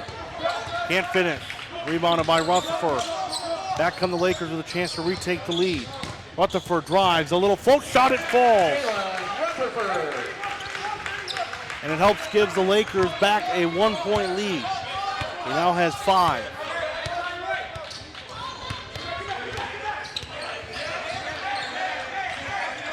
Devin Marshall, Arion Evans. Looks like maybe a screen, not called, but this time it's a travel on Devin Marshall. A plethora of subs coming in. Keegan Brooks, Javale Lewis, Darion Tandy for the Lakers. Daniel Jacobs and Javon Jones for the Cougars. And let's see here. Jalen Rutherford has 5, which means he is 6 away from tying, 7 away from breaking the all-time Mid-Michigan scoring record. 14-3 the score, Lakers lead. Just under 13 to play here in half number 1. Stolen away by Devin Marshall. Devin Marshall taking it up. Hands it off instead to the big man, Daniel Jacobs, who finishes. And just like that, the Cougars retake a 1-point lead, 15-14.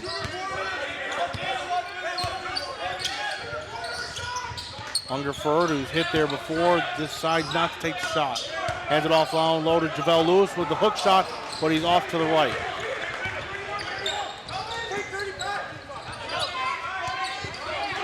Now the Cougars will reset their offense and regroup. Javon Jones out to Devin Marshall. Marshall gets a screen. Marshall down low to the big guy, Daniel Jacobs, up with it, and it falls. Extends the lead to 3 for Kalamazoo Valley.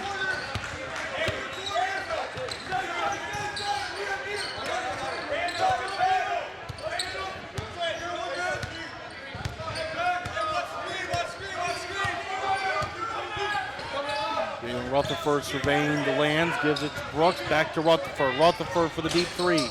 Does not connect. Javelle Lewis there with a rebound. Trying to find a spot. He gets the and one.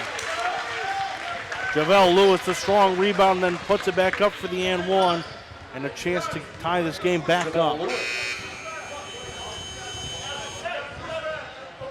Foul was on number 25, Evan Finch. It's on Evan Finch, his first. These two teams met all the way back on January 15th in Kalamazoo, where the Cougars pulled out the 85-79 overtime victory on the Lakers.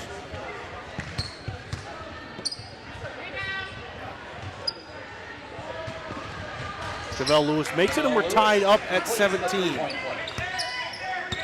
and one is successful for Javelle Lewis.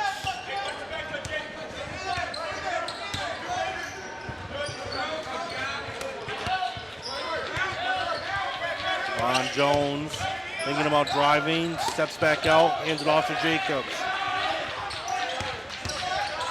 Atwater throws it across the way for Jordan Ross. Jordan Ross drives and he connects.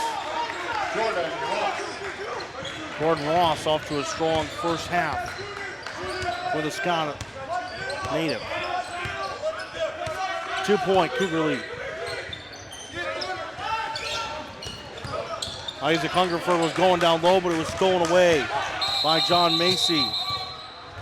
And a ball just came out onto the court from the other side. So play is stopped, and so the Cougars will have to inbound it again. Might not have been a bad thing for the Lakers. The Cougars were running down the court, so instead they're both able to set. Javon Jones almost lost the handle, slides up, takes a shot, it falls. Javon Jones. Delay of game called on Javon Jones. This was called in the first game, in the women's game that we saw.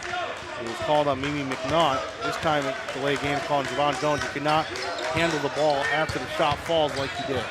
Rutherford, Hungerford in the corner for three. It falls! Hungerford for three. 3 big threes by Isaac Hungerford in this first half. We have played a half of a half.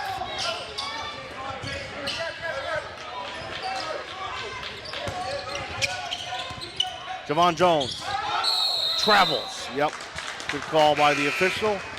As Dre Tumanen and Ariane Evans and Tim Stewart all come in for the Lakers. Isaac Hungerford, Darion Tandy, and Jalen Rutherford come out. So Rutherford still at 5 points, trying to get 12 tonight to break the record. Under a half to go here in the first half. We played over 10 minutes. 21-20 Cougar lead. They won this first matchup. They're 5-7 in conference. Lakers are 7-5. Tumanen deep from three, doesn't quite connect. Keegan Brooks still able to get the rebound. Nice backwards pass to Ariane Evans, outside for Stewart. Tumanen for three. He connects this time. Back to a 2-point Laker lead. And 9.5 to go in the first half. Back and forth between the Cougars and the Lakers. Exactly what you would expect, considering these two teams went to overtime in their first meeting. Step back for Ross. Does not connect, a little strong. Out come the Lakers, up by 2, and a chance to extend this lead. Lakers have been so good in first half of games, have struggled late. Ariane Evans for three. Doesn't fall, and a foul called against Keegan Brooks. Falls on the Lakers, number 2, Keegan Brooks, his first, team fourth.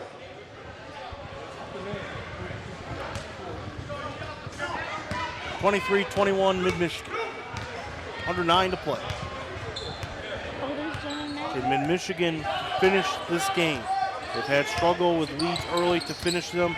This would be a big win to put them at 8-5 in the conference play. Javon Jones driving, up with it. Kind of got poked away.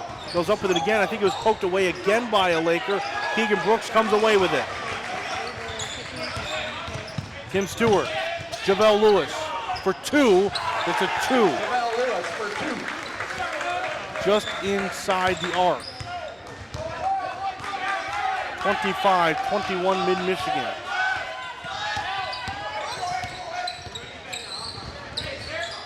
Macy Looking around. Macy driving. Stepped out of bounds. Jalen Rutherford re-enters the game for Keegan Brooks. And a timeout called by Kalamazoo Valley.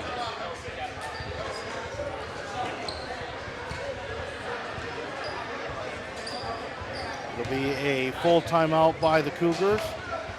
Nice little run put together there by the Lakers. They are now up 25-21 with 8:11 to go here in this first half of action between the Lakers and the Cougars. The Lakers sit at 7-5 in the West Conference play, tied for third. Meanwhile, the Cougars are 5-7. They are tied for sixth. As I mentioned, we could have a very historic night. Jalen Rutherford needs 12 points tonight to break the all-time scoring record, needs 11 to tie. He has 5 right now. So he is most likely on his way to breaking that scoring record tonight for Mid-Michigan. He needs 7 more points to do so, 6 more to tie. And he could very well do it in his first half. He still has 8-11. But however, the Lakers want to win this game. That's surely more important. I'm sure Jalen Rutherford would say the same. Should be a big win and would be their 3rd in a row. Meanwhile, the Cougars have lost 3 in a row. And with their 4th, if they do lose, what would be their 4th straight, would pretty much put them out of contention to win the West.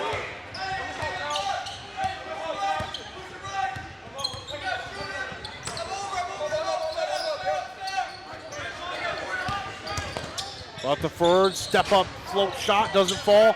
Javelle Lewis with a rebound, puts it up and a little bit of a dunk, and it falls. Largest lead of the game at 6 right now for the Lakers.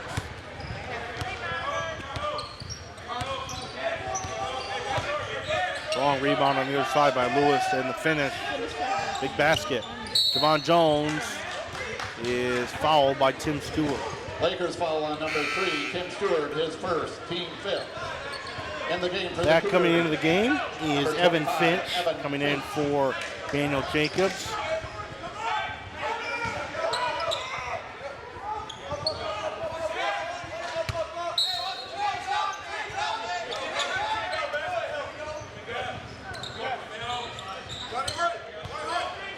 Addison Atwater surveying, driving outside to Javon Jones. 10 seconds on the shot clock. Addison Atwater for the 3. Hard off the back of the rim, and Tim Stewart comes down with the rebound. Lakers up by 6. Dre Tumanen. Step, pop, 3. Short. Arion Evans, though, comes down with a big board. Outside to Javelle Lewis, who thought about it, gives it back to Tumanen. He hits the long 3. Dre Tumanen makes it a 9-point Laker lead. What a big couple of minutes for the Lakers on both sides of the floor and played fantastic. Macy with a long 3, can't connect. Stewart down with a rebound. Stewart off to Tumanen, to Rutherford. Rutherford thought about it. He'll drive instead. He'll go up. Somehow was not fouled. I thought he got hit on the face. No foul called, back the other way. Javon Jones for 3, can't connect. Cougars have missed their last 4 shots. And now Tim Stewart telling Jalen Rutherford, let's slow it down here and kind of reset. They're up by 9. Hoping to extend that lead. Stewart kind of gave it away, but somehow got the rebound back and puts it in. Tim Stewart kind of gave it away to Evan Finch, who then I think lost it himself. I don't think he expected it. And then Tim Stewart able to corral it back and put it up and making a 12-point Laker lead. 11-point Laker lead, excuse me. Javon Jones, though, strong finish back to single digits. Timeout call by Kalamazoo.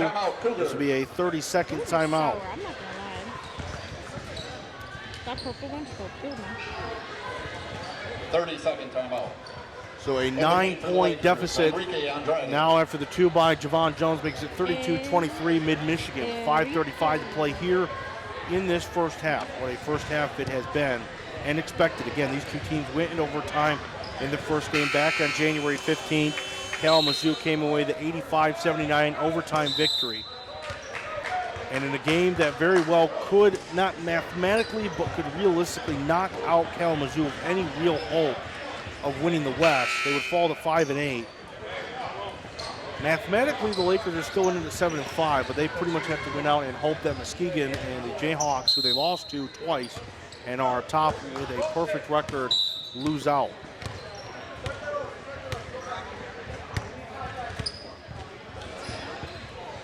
And Jordan Ross was late coming down to the court.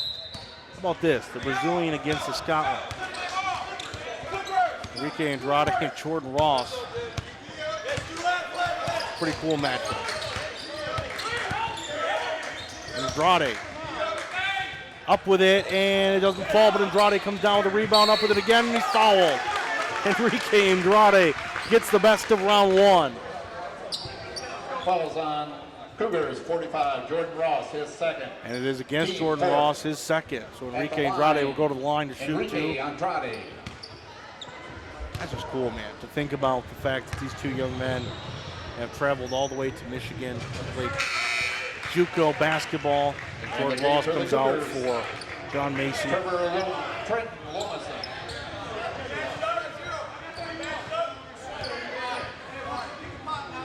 Excuse me, that was Daniel Jacobs that came in. Wrong number. But just cool to think about that those two men have traveled far to play a sport that they love in the JUCO League. 10-point Laker lead. That one's stolen away by Arion Evans. Can he stay in bounds? He can. Arion Evans backwards to Jalen Rutherford with a little finger roll.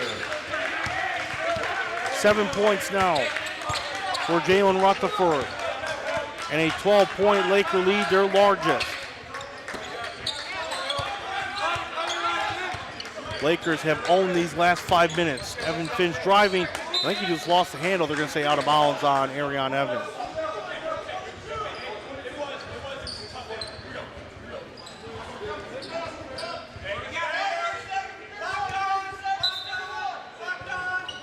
Devin Marshall finding a Cougar to throw it into. He throws it into John Macy.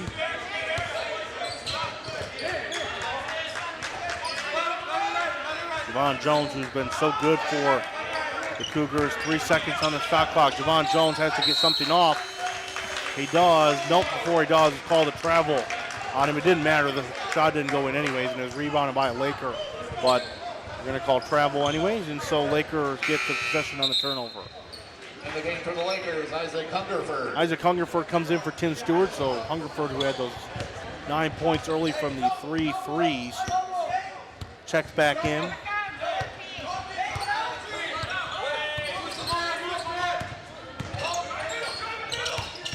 Rutherford surveying, steps back, shoots. A little off. Finch comes down with the rebound. And back the other way it goes. Macy driving, stepping, shooting, finds the ball. Finally, after a bit of a drought, the Cougars find themselves a basket. It's a 10-point deficit for the Cougars. Hungerford outside to Rutherford, over to Evans. Evans losing the handle, but gets it back. Good job by Arion Evans. Hungerford a little long this time, and coming down the rebound is Daniel Jacobs.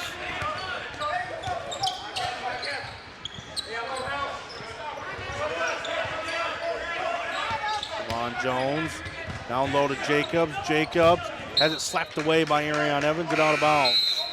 Chevelle Lewis comes in for the Lakers, and Evan Salinas comes in for the Cougars for the first time today. 17 on the shot clock. 35-25. Kalamazoo trailing. Laker lead. Kalamazoo trying to cut into that 10-point lead this year. Jacobs had that one out of bounds. Laker ball. Really been impressed with the Mid-Michigan's defense in this first half. They have really suffocated the Cougars. through 17 minutes of play in this one. Down low to Lewis. Lewis lost it, then gets it back and puts the hook shot in. So far, so good for the Lakers, but as I mentioned, it's really been the second half where they've fallen apart. They've had great first half. They led Muskegon in the first half. They led Ancilla in the first half. They even had leads against those two teams in the second half. Can they finish today? Still, though, 2:40 to go in this first half, with a 10-point Laker lead. Hungerford looking around, hands off to Hungerford. Hungerford drives, down low to Javel Lewis, who's fouled on his way up by Brandon Jacobs. Excuse me, Daniel Jacobs. Fouls on the Cougars, number 35, Daniel Jacobs, his first. Team fifth. And Javel Lewis go to the line to shoot two. At the line for the Lakers, Javel Lewis.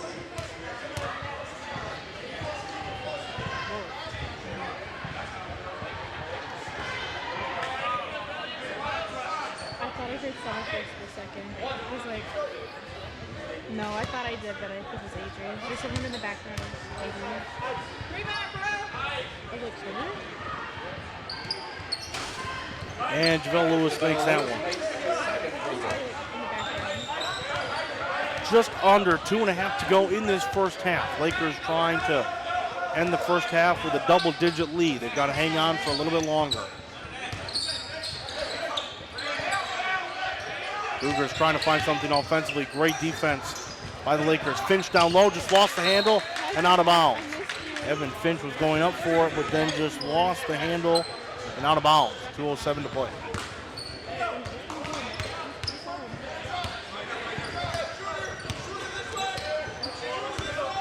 Two minutes to go in half number one between the Cougars and the Lakers. Arian Evans thought about it. Tumanen will take it, and he'll hit. Gray Tumanen is absolutely electric from the outside the arc. So pinpoint. Bullseye, playing darts. Back fadeaway by Daniel Jacobs does not fall. Cougars starting to get away from themselves a little bit. Javel Lewis thought about it, steps back and gives it to Tumanen. Lakers setting up an offensive play. Down low to Evans, then to Lewis. Lewis trapped, trying to find something. Finally gets out of it and the hook shot falls. Strong underneath the basket for Javel Lewis. And the Lakers have it going on in this first half.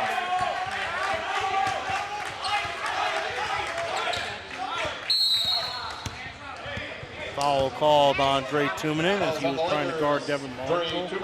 Just Tumanen's first, I do believe. Yep. Team 6.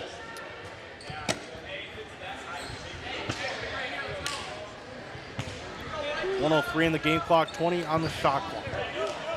43-27 Lakers. They have dominated these last 10 minutes. And the scoreboard shows it on both sides. Marshall driving, then hands off to Jacobs. Jacobs finished. Under a minute to go in half number one.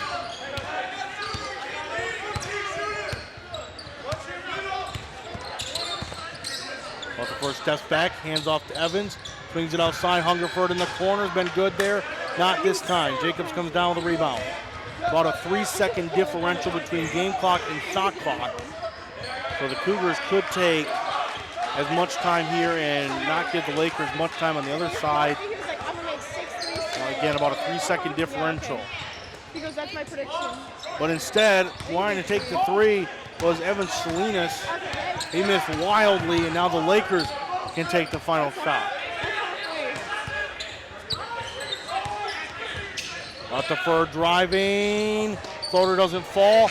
Anthony Rogers comes down with it, but unable to get a shot off. What a great first half for Mid-Michigan. Exactly what they would have hoped for. At the end of the first half, the score, the Mid-Michigan Lakers 43, the Kalamazoo Valley Cougars 29. We'll be right back after this break here on MAC TV. Sports are about more than just a game. High school sports bring the community together. Whether you're cheering for a touchdown, three-pointer, home run, or an ace, you share something in common. That's why MAC TV Network is proud to be part of the community.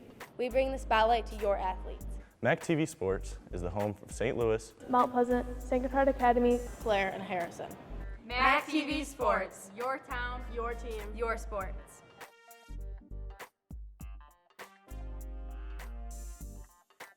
Hey, Michigan! Did you know that filling out the census means valuable education programs for your children's schools? Head Start, special education programs, and Title I for school funding all benefit from your participation in the census. And when schools benefit, your child does too. Your voice does count. So come on, Michigan, we're counting on you. Be sure to fill out your census in the spring of 2020. Everyone counts. Everyone wins. To learn more, please visit myvoicecounts.org.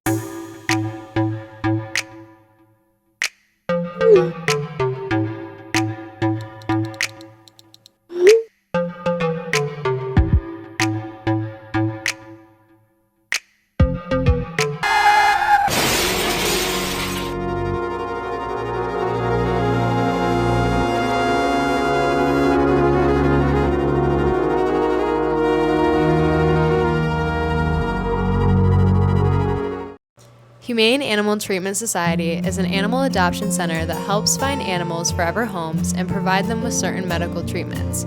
There are many ways you can help their cause. You can volunteer at HATS by running and reading with the animals, helping the staff with daily routines, and photographers can take pet pictures to boost their portfolio. There are still many animals looking for a forever home. See other ways you can make a difference at www.hatsweb.org.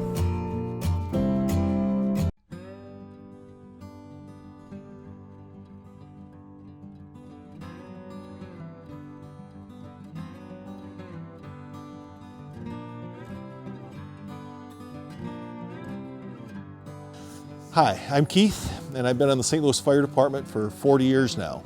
My name is Alex Velasco. I've been in the fire department about almost 16 years.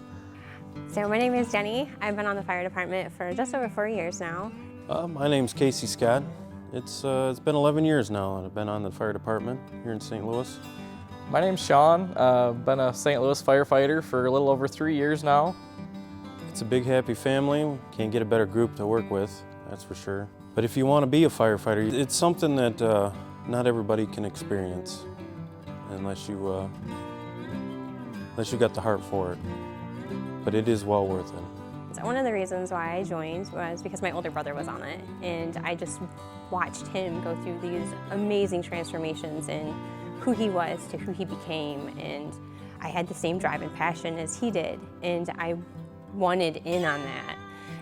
We're there to support each other. We're like a big family in the fire department. We were dispatched to someone that was in cardiac arrest, and when we got on the scene, the woman was clinically dead on the floor, and after working on her for a little bit, we got her pulse back. We loaded her in the ambulance. I was fortunate enough I got to ride in the ambulance to help the paramedics on the way to the hospital. And on our way there, an amazing thing happened. Her eyes popped open and she could breathe on her own. And by the time we got to the hospital, she was talking to us. We need more firemen. We're not alone, but we need people to step up. It's a fulfilling job, something that gets to you. Is it everybody's thing? I can say not everybody's thing, but in general, most people, when they get a good taste of it, it's important to them and in their lives and in their families.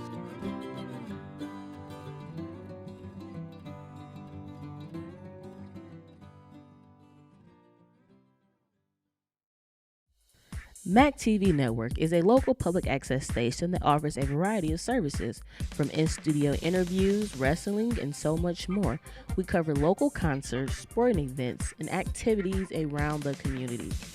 Members of the community can come in and take a free workshop to learn anything from editing to camera work.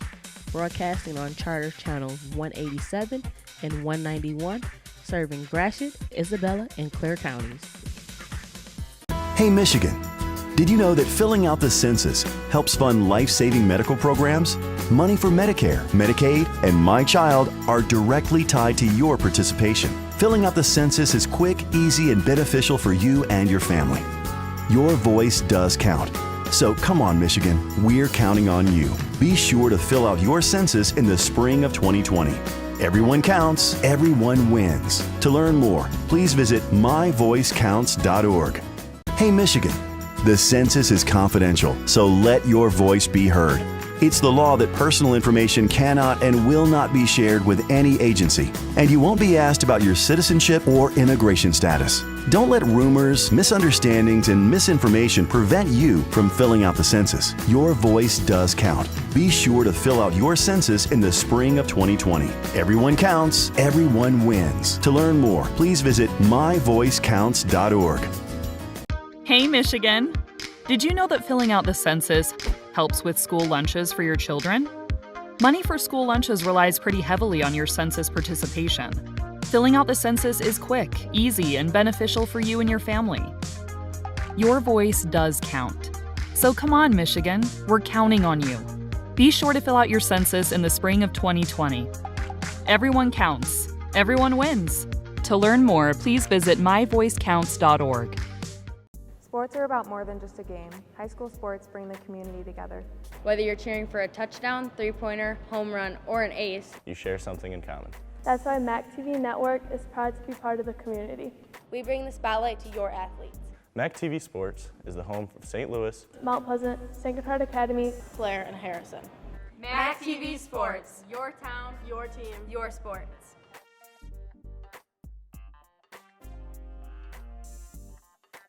Hey, Michigan! Did you know that filling out the census means valuable education programs for your children's schools? Head Start, special education programs, and Title I for school funding all benefit from your participation in the census. And when schools benefit, your child does too. Your voice does count. So come on, Michigan, we're counting on you. Be sure to fill out your census in the spring of 2020. Everyone counts. Everyone wins. To learn more, please visit myvoicecounts.org.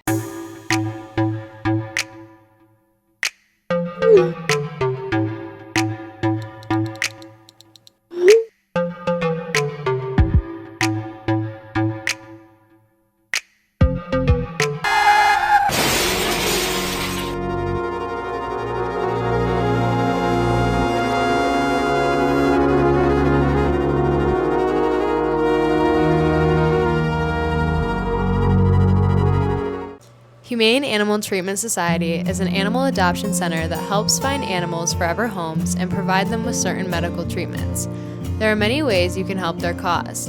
You can volunteer at HATS by running and reading with the animals, helping the staff with daily routines, and photographers can take pet pictures to boost their portfolio. There are still many animals looking for a forever home. See other ways you can make a difference at www.hatsweb.org.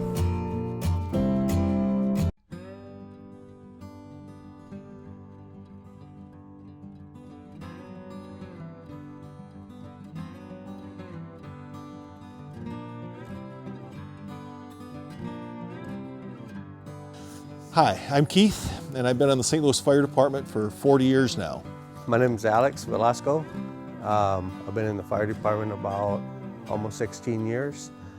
So my name is Jenny. I've been on the fire department for just over 4 years now. My name's Casey Scott. It's been 11 years now that I've been on the fire department here in St. Louis.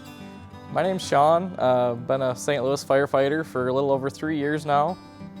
It's a big happy family. Can't get a better group to work with, that's for sure. But if you want to be a firefighter, it's something that not everybody can experience unless you got the heart for it. But it is well worth it. So one of the reasons why I joined was because my older brother was on it, and I just watched him go through these amazing transformations in who he was to who he became, and I had the same drive and passion as he did, and I wanted in on that. We're there to support each other. We're like a big family in the fire department. We were dispatched to someone that was in cardiac arrest, and when we got on the scene, the woman was clinically dead on the floor, and after working on her for a little bit, we got her pulse back. We loaded her in the ambulance. I was fortunate enough I got to ride in the ambulance to help the paramedics on the way to the hospital. And on our way there, an amazing thing happened. Her eyes popped open and she could breathe on her own. And by the time we got to the hospital, she was talking to us. We need more firemen. We're not alone, but we need people to step up. It's a fulfilling job, something that gets to you. Is it everybody's thing? I can say not everybody's thing, but in general, most people, when they get a good taste of it, it's important to them and in their lives and in their families.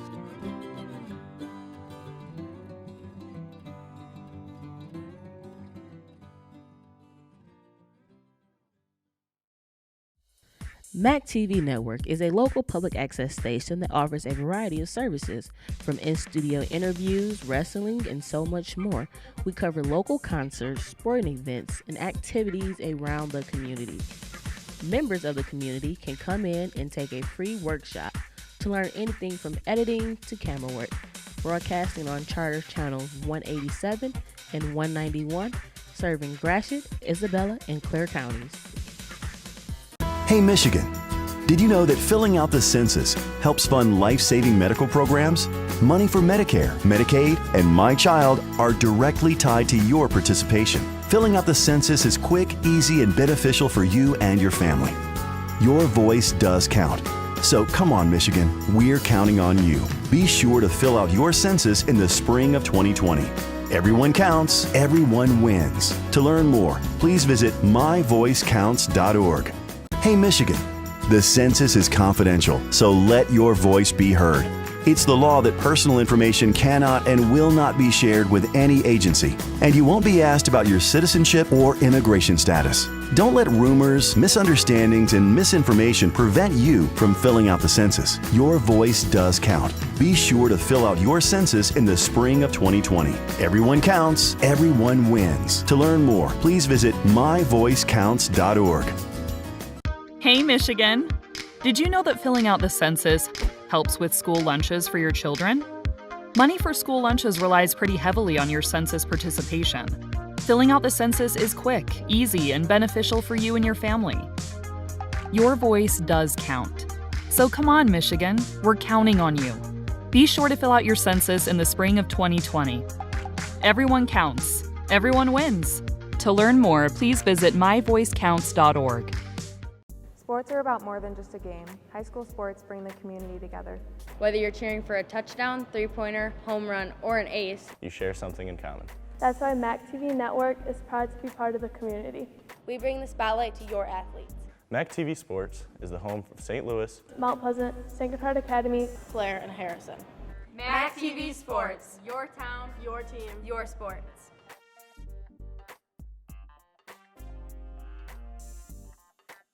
Hey Michigan! Did you know that filling out the census means valuable education programs for your children's schools? Head Start, special education programs, and Title I for school funding all benefit from your participation in the census. And when schools benefit, your child does too. Your voice does count. So come on, Michigan, we're counting on you. Be sure to fill out your census in the spring of 2020. Everyone counts. Everyone wins. To learn more, please visit myvoicecounts.org.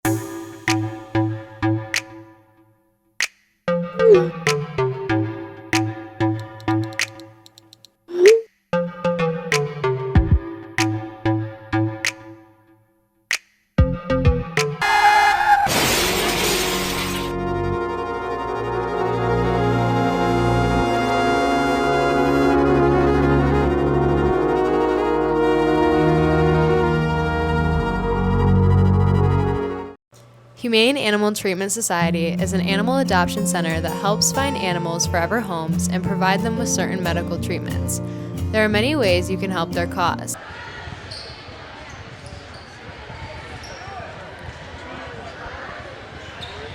Welcome back to MAC TV Network production of Mid-Michigan basketball. My name is Jared DeRosa, ready to start half number 2. The Mid-Michigan Lakers lead the Kalamazoo Valley Cougars 43-29. Start the second half with Kalamazoo's ball. And Kalamazoo will start with the possession down 43-29. Something to keep an eye on. Coming into tonight, Jalen Rutherford needed 11 to tie the Mid-Michigan scoring record, 12 to break it. He is at 7. Javon Jones throws it in, and we're underway in half number 2. 20 more minutes for Mid-Michigan to hang on to this lead and go to 8-5 in conference play. And while the Cougars trying to come back and avoid going down 5 and 8 and losing their 4th straight. That one's out of bounds on Dre Tumanen's leg.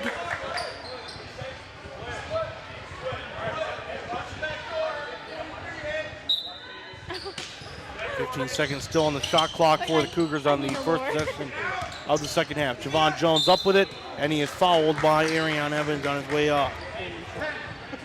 His first. On the Lakers, number 10, Arion Evans, his first. And Javon Jones will go to the line to shoot 2. At the line for the Cougars, Javon Jones shooting 2. Wait, Summer, can you hear me at all? Okay. He misses the first. Because you were like... Javon Jones missed one on his first trip as well. Like, this girl's got issues. He makes the second. Javon Jones. And it's a 13-point Laker lead. And now they will get their first offensive possession of half number 2. Arion Evans kind of swings that one up, and it falls. Nice shot by Arion Evans. Didn't look so conventional, but it works. And right back to a 15-point Laker lead. That was stolen away by Arion Evans. As the people up front, it kind of gave it away to Addison Atwater, who almost gave it away himself. Jones trying to find somebody, gives it to Atwater, back to Jones for 3. He sinks it. Javon Jones was their key player in the first half for the Cougars, really kept them afloat. So what looked like it was going to be a big steal by the Lakers turned back into another turnover and turned into 3 for the Cougars. Tumanen for 3. A little off and into the hands of Devin Mitchell. Jordan Ross with 3 Lakers around him still finds the hole. And a strong second half start for the Cougars.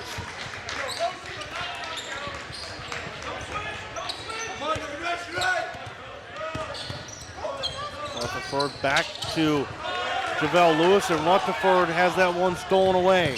Marshall up with it. Can't find it, hits the bottom of the rim.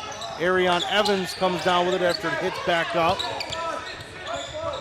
And Evans swings it up to Tumanen. Tumanen driving up and puts it in. Lakers get a much needed basket after the 5-0 start there by the Cougars.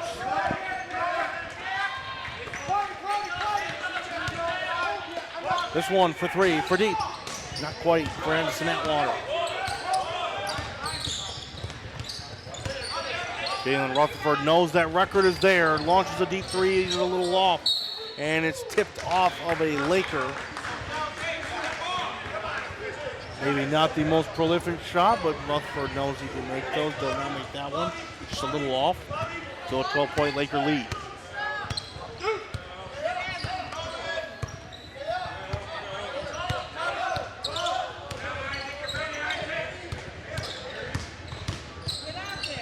Atwater driving out to Javon Jones. Jones in the corner for 3.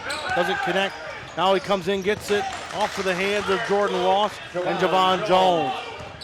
Strong start to half number 2, just as he was in half number 1. Arion Evans hands off to JaVale Lewis, who can't corral it. Devin Marshall flying down the court. It's an 8-point game. Timeout. Lakers.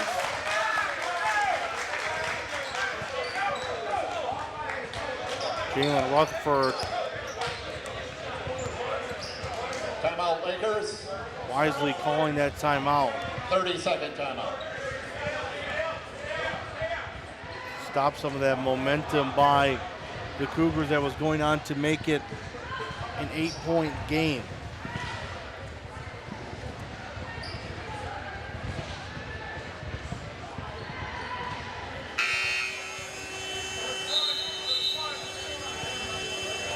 So the Cougars have come out strong in half number 2, and what was once a 15-point lead is now just 8 for the Lakers. They will have possession here off of the timeout.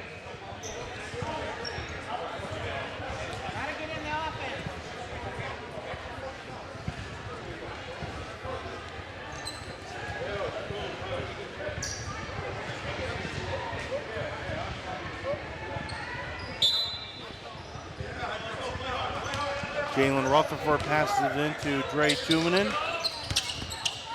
Rutherford step back shot, way off.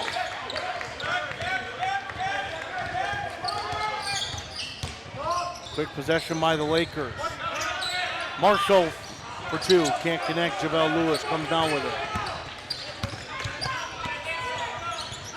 And Evans launches a 3, short. But there is JaVale Lewis, the little hook shot, can't connect. Arion Evans there with a rebound, stole it away from Jordan Ross. Zooming in, driving, spinning, spins back around, can't get it.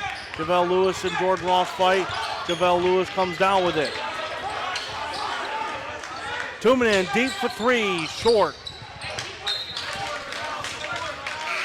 In the game for the Lakers, Darian Tandy.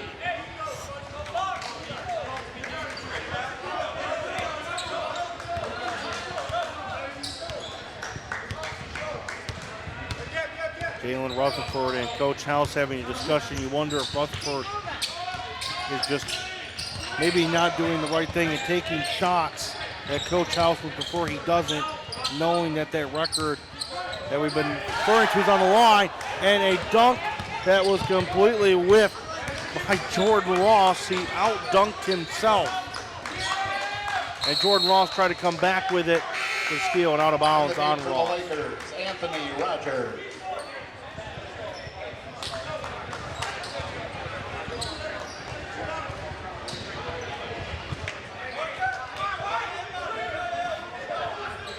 Still an 8-point game. Lakers trying to find some of that rhythm and momentum back that they have lost in half number 2. Evans hands off to Tumanen. Tumanen drives, shot, gets it, and one. I believe Addison Atwater is going to be the recipient of that foul, and he is indeed. John Macy will come in for Atwater. Number 31, Trenton Lomason.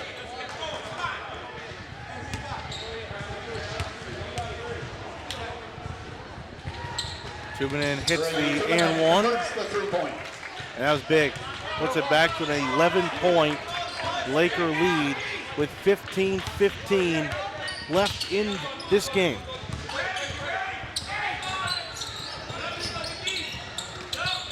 Finch, Macy, foul. Arion Evans thought he might have had a steal. Instead, his second foul is called.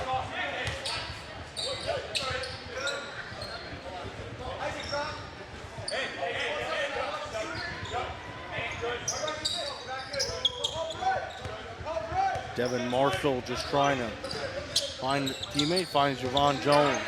Back to Marshall.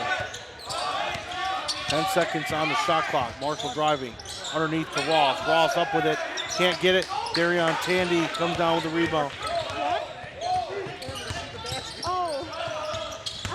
Darion Evans spins around, back to Darion Tandy for 3. Does not quite connect. Javon Jones comes away with a rebound.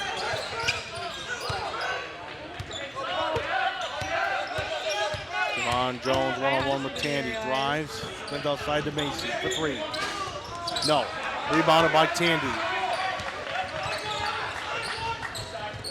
Darion Evans thought about it, looking around. Now he'll drive.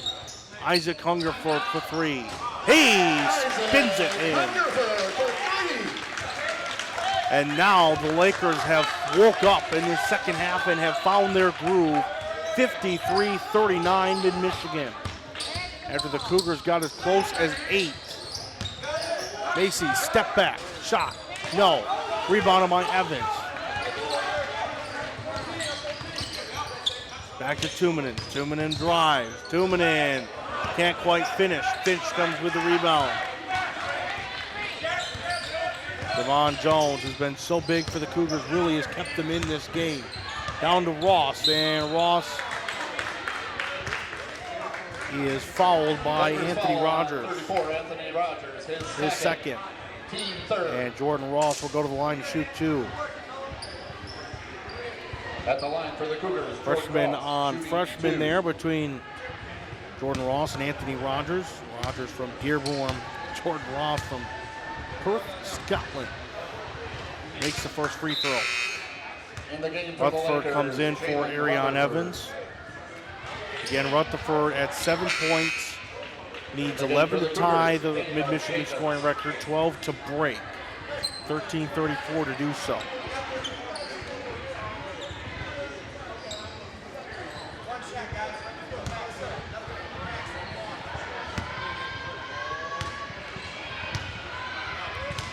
Ross's second free throw attempt falls.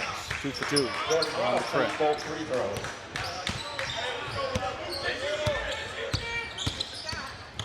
Jalen Rutherford up with it, takes it himself and puts it in. He's at 9. 2 more to tie, 3 more to break the record for Jalen Rutherford. He still has 13 minutes to do so. Meanwhile, the 55-41 Laker lead. Jordan Ross gets the feed down low, spins it off to Javon Jones with a strong finish for Javon Jones. Javon Jones.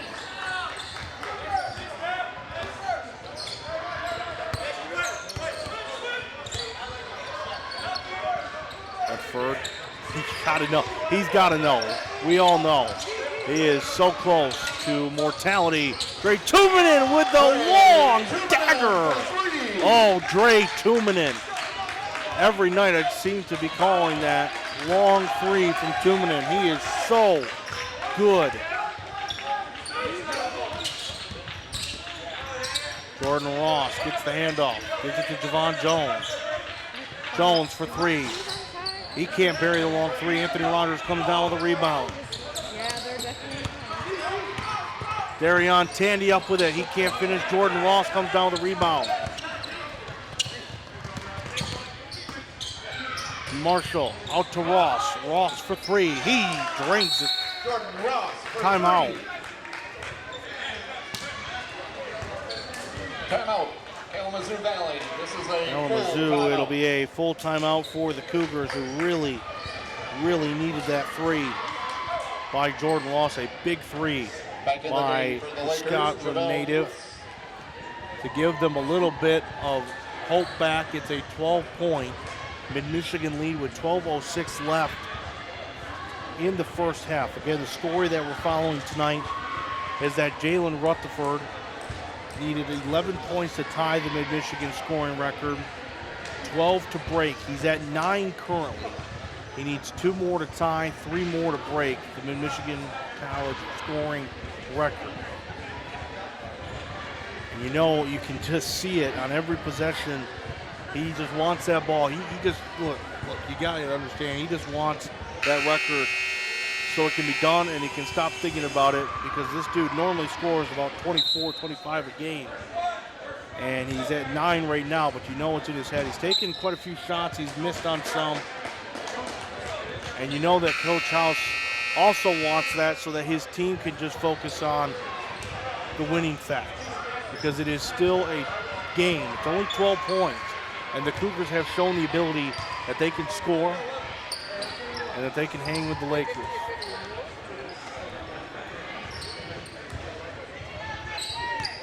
"12-point Laker lead with possession after the Kalamazoo Valley full timeout. Down low, Javon Jones all by himself slams it home. It's a 10-point game. Ray Tumanen was upset with Keegan Brooks, thought he should have looked back. He didn't. Jalen Rutherford. No. You know, Rutherford is trying to break that record. Unfortunately, it's still only a 10-point game. The Lakers need good possessions. Devin Marshall, Macy, Javon Jones thought about it. Jordan Ross steps in, takes the shot. It falls. It's an 8-point game. That's why I mentioned the record If you're Coach House, you just want it to be done with because this game is what it's at. It's not a blowout by any means. It's close. Tumanen is going to take it himself to the hole. Timeout, Lakers. A 30-second timeout. 30-second timeout. Back to a 10-point Laker lead. You got to wonder what Coach House is saying inside that huddle. You wonder if he's even talking about the record. You've got to know that he is telling his players what the situation is, knowing that Jalen Rutherford is 3 points away from breaking, and you also got to know they're probably going to set up some sort of a three-point play so Rutherford can just get it. Because Coach House, I'm sure more than anybody, would like to see that record broken, not only because, of course, he wants to get on with this game, but for his young player, Jalen Rutherford, the special player he has been here at Mid-Michigan. It's no surprise that he will hold this record. Even if he doesn't get it today, there are still 5 games left. He will shatter that. He could very well he's going to not only break the record, he's going to shatter this record. 11 minutes to go in this game. 60-50, Lakers lead. Ross driving. Ross traveling. Took one too many steps. Could this be the possession? Could this be the possession that the record is broken?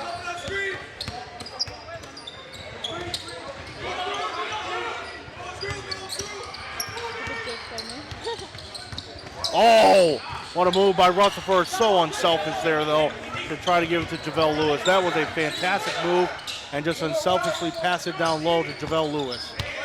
But nothing done there for the Lakers. Still just a 10-point game. Macy for 3. Short. And over the top of the backboard, so out of bounds. Really, besides Javon Jones, it's been rough shooting from outside the arc for the Cougars. Jordan Ross has one, but really has been wild outside for the Cougars and not been very prolific outside. JaVale Lewis went up for it, was blocked, denied once, tried to do it again, denied again. Mason comes down with a rebound. 10 minutes to go in this game. 10-point, Laker lead. Can they hang on? Keegan Brooks tried to steal it away, but instead a great finish by Devin Marshall. Devin Marshall. An 8-point game again.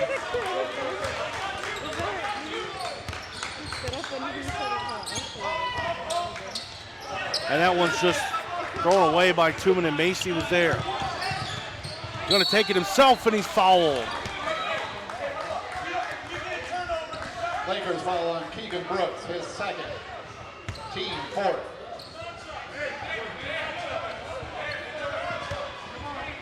And so at the line to shoot 2 is John Macy Jr., the freshman from Detroit, Michigan. He makes the first. It's a 6-point game. And folks, you know, we can talk about this record, but the matter of the fact is this is a ball game, and the Cougars, who were down 15, are now down by just 7. Make it 6.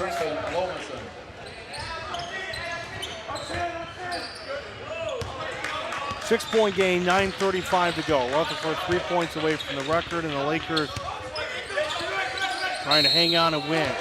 Offensive called against the Lakers. Tough foul there to take.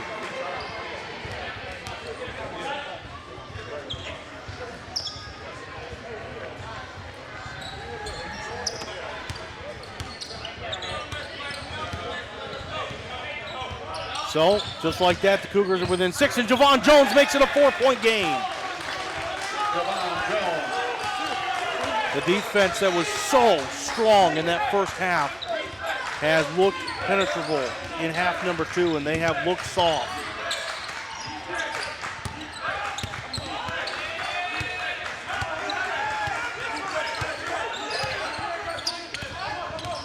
Jalen Rutherford, 2.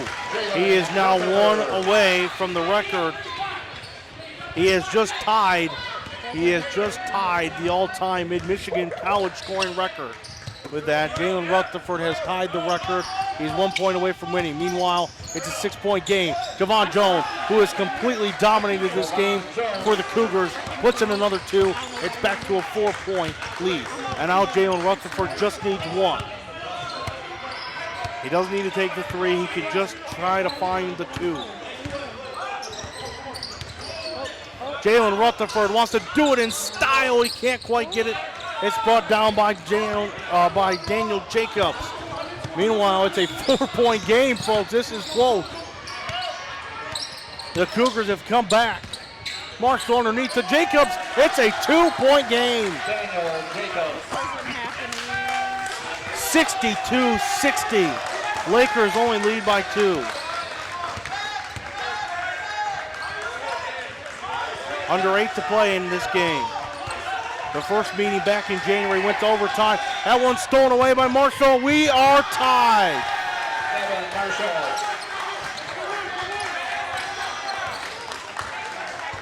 62-62, just like that. Timeout, Lakers. Timeout, Lakers. This is a full timeout.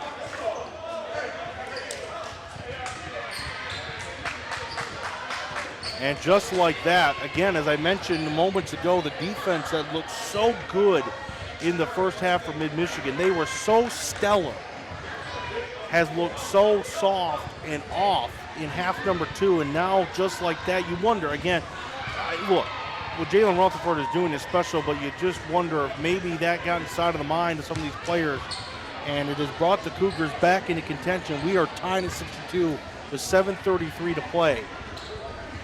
Meanwhile, Jalen Rutherford is now officially tied. He has tied the record of all-time scoring at Mid-Michigan College. He is a point away from breaking that.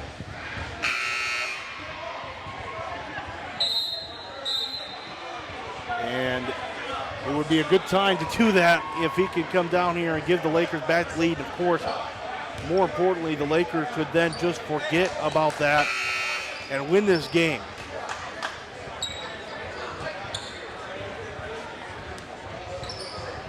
However,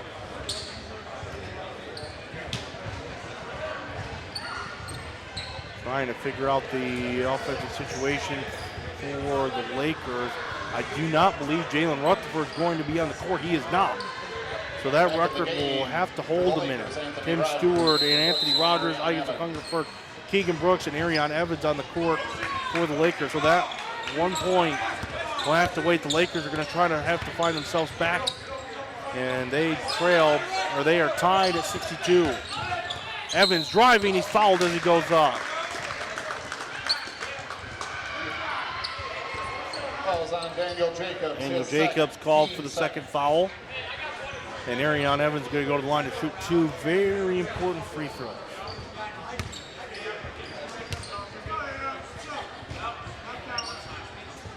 And he makes the first. Arion Evans.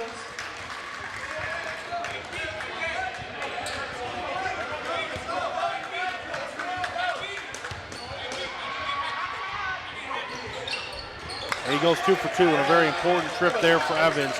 Back to a 2-point Laker lead.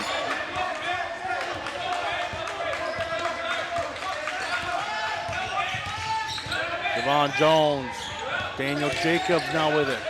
Over to the other side to Devin Marshall. Marshall for 3 in the lead. Devin Marshall for 3. For the first time since the first half, the Cougars have the lead. And it's a 1-point Kalamazoo Valley lead.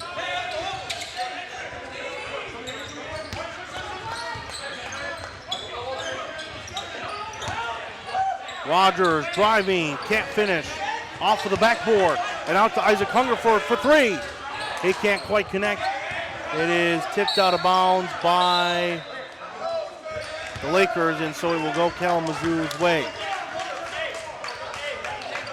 Well, folks, it has been the story, an unfortunate story for the Lakers. Several times this year they have had leads late in the second half. They had lead late against top-ranked Muskegon. They had a lead late against ranked Ancilla, and they could not close. And Daniel Jacobs can't quite finish. 3 Lakers convulge. Anthony Rogers comes away with it. Tim Stewart driving, can't finish. Anthony Rogers with it. Outside, Arion Evans. He's driving, can't finish. Finch with a rebound. Nothing falling for the Lakers with 6 minutes to go in the game. A 1 point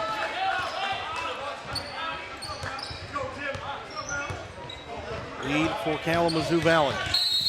Foul called, I believe, against Stewart on Javon Jones. Fouls on Tim Javale Stewart. Lewis comes in. His second, team 6. Anthony Rogers' quick time there was well worth it. Had a couple of nice rebounds. Couldn't finish his shot though. Javon Jones, offensive called against Javon Jones. His second. Foul on the Cougars, number 23, Javon Jones, his second, team 3rd. Lakers trail by 1 with 5:40 to play here in this game. Trying to find their way back. They lost to the Cougars back in early January in overtime. They don't want to repeat that here. They would like to win their 3rd straight, go to 8-5. The Cougars are trying to stop a 3-game losing skid.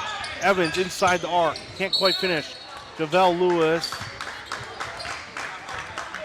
And looks like a foul called against the Cougars. Foul on number 45, Jordan Ross, his It is 3rd, indeed team 4th. against Jordan Ross, his 3rd. So something to keep an eye on for Ross. 3 fouls, Javale Lewis. Driving, Lewis, backing up. The nice float shot falls for Javale Lewis. They take back the lead, 66-65. Number 23 in the teal, Javon Jones, has been a difference maker though on both sides of the court. Offensively, he has been the reason the Cougars are really at this point. Finch, side for Marshall. Marshall calling for Ross to get the pick. Marshall driving, easy.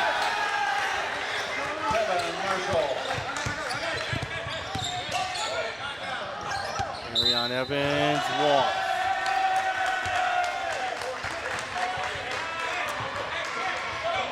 (66-67), Kalamazoo leads with 4:43 to go.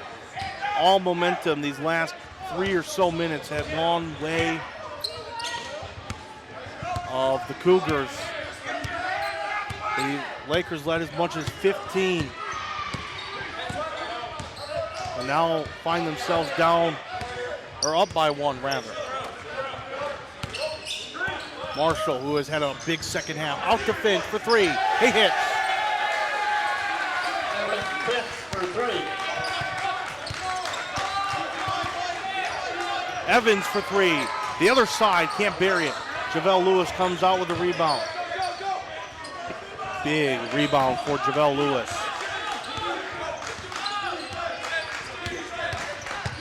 Stewart up with it. Can't finish. Javale Lewis comes down with the rebound and 1. Beach said, I did not see the number it was against.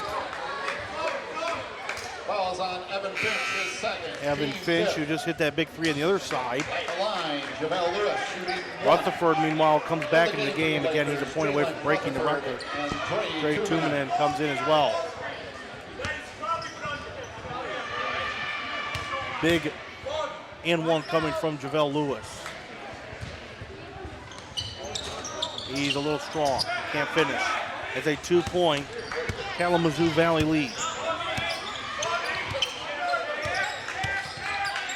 Javon Jones can't quite finish the 3. Into the hands of Jalen Rutherford. Javale Lewis could tie this game and he could also break the record. Offensive call though on Javale Lewis, although the shot did not go anyways.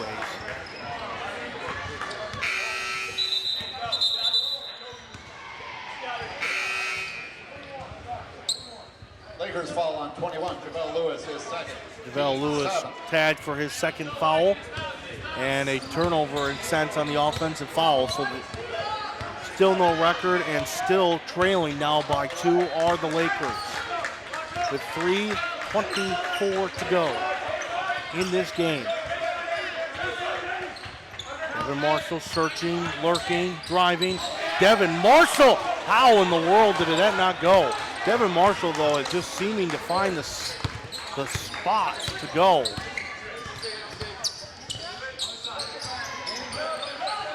Rutherford, nice move by JaVale Lewis. We're tied. What an inside move by JaVale Lewis, and what a pass by Jalen Rutherford. He knows the record's on the line, but that is so unselfish by Jalen Rutherford. We are tied at 70.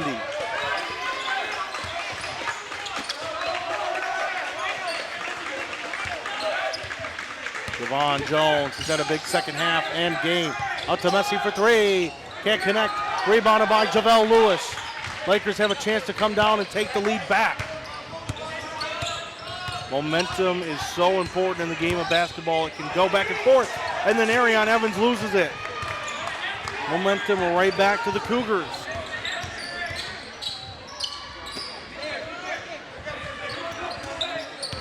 Jordan Ross driving.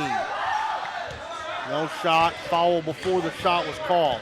That's on JaVale Lewis, that's his third. His third, team 8. Before the shot. At the line, shooting 1 and 1, number 45, Jordan Ross Jordan about Ross. to shoot an important 1 and 1 here.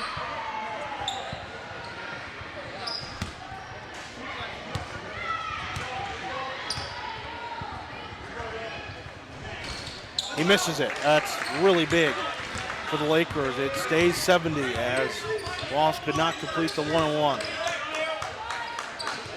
Cougars still have some fouls to give before the Lakers fall into the bonus. Tumanen up with it. Blocked away. JaVale Lewis!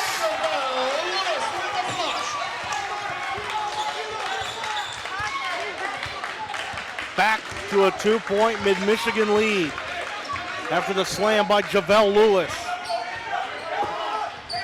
Marshall, who's been so good in the second half, off to Javon Jones. Jones driving, loses the handle of the ball, flips it to Finch. Finch in the corner. He hits it. Timeout. Full timeout. Kalamazoo Valley. Timeout called by Kalamazoo Valley as they have a 1-point lead with 1:24 to go in the game. My goodness. No surprise. What a game this has been. Like, I want to get this one. And if you're just joining us here on MAC TV Network, my name is Jared DeRosa. We have a good one for you here in the final 1 minute, 24 seconds. Mid-Michigan trails Kalamazoo Valley College 74-73. 73-72, excuse me. And we're watching the Jalen Rutherford watch. He has already tied the Mid-Michigan College scoring record. He is 1 point away from breaking the Mid-Michigan College scoring record. But right now, him and the Lakers are in danger of losing to the Cougars for the second time this year. Lakers come today winners of 2 in a row. The Cougars come in today losers of 3 straight. Lakers with possession, down by 1. And their man, Jalen Rutherford, 1 point away from breaking the all-time Mid-Michigan College scoring record. This would be a convenient time to do so. Give the Lakers back the lead.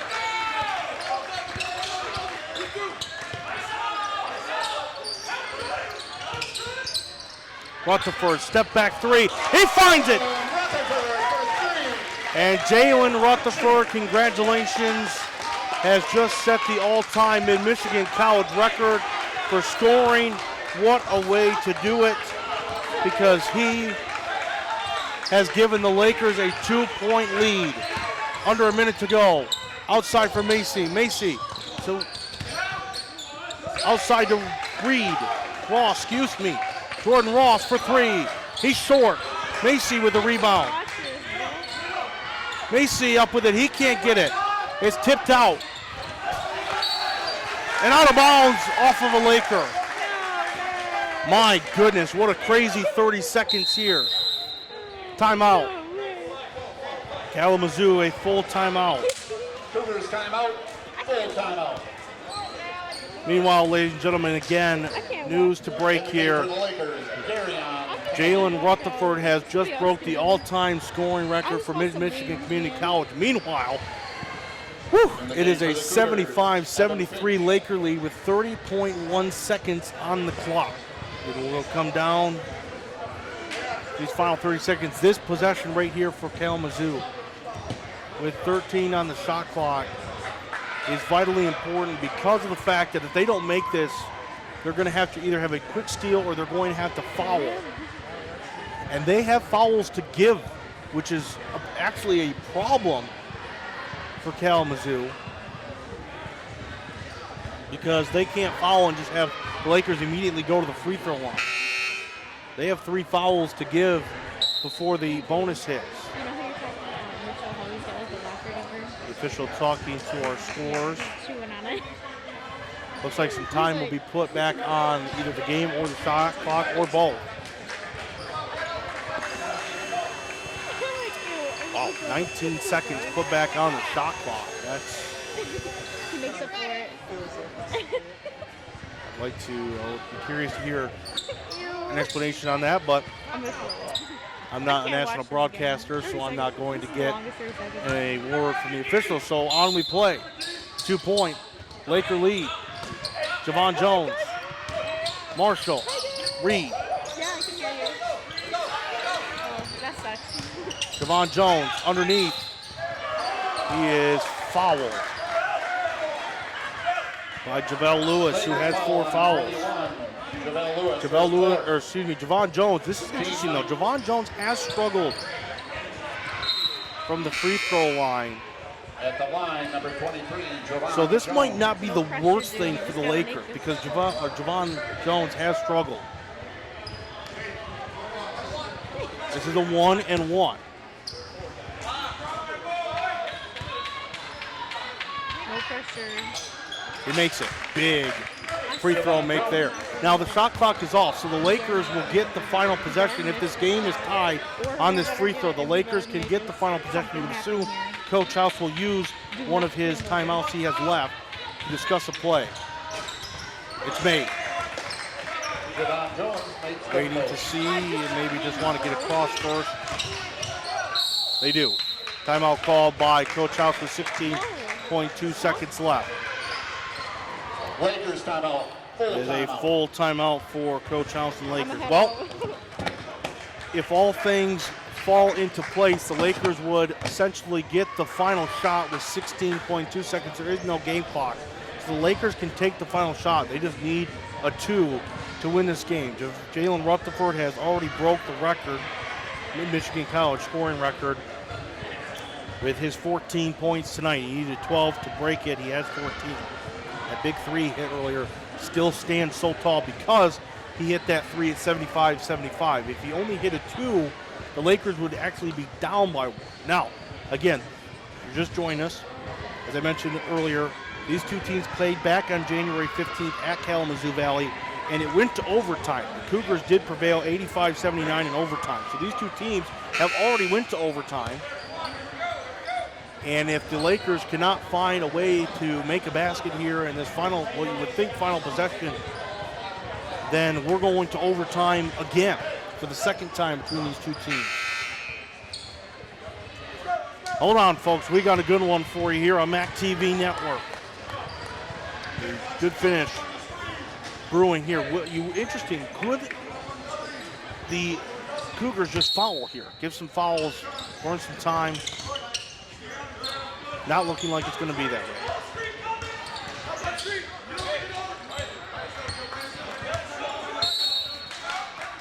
Timeout called by the Lakers. That was completely designed by the Lakers to put it down to 7 seconds. You saw Jalen Rutherford just hold the ball, watch his coach for a completely designed timeout. It's interesting.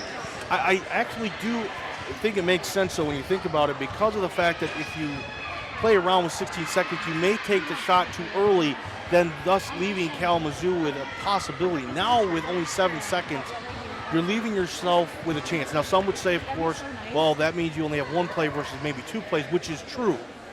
But you get a chance here to draw up your 1 play. Coach House has got to draw his best play. Do you want it in Rutherford? Do you want it in hand? Do you want it in Tuminen's hand?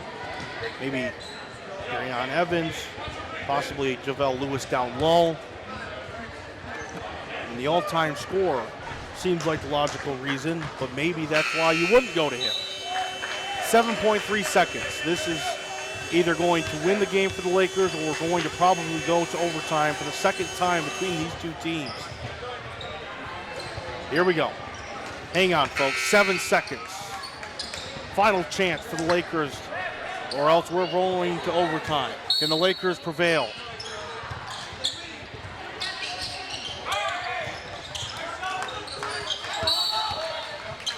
Foul against the Cougars, but they have fouls to give. So his first, team 6.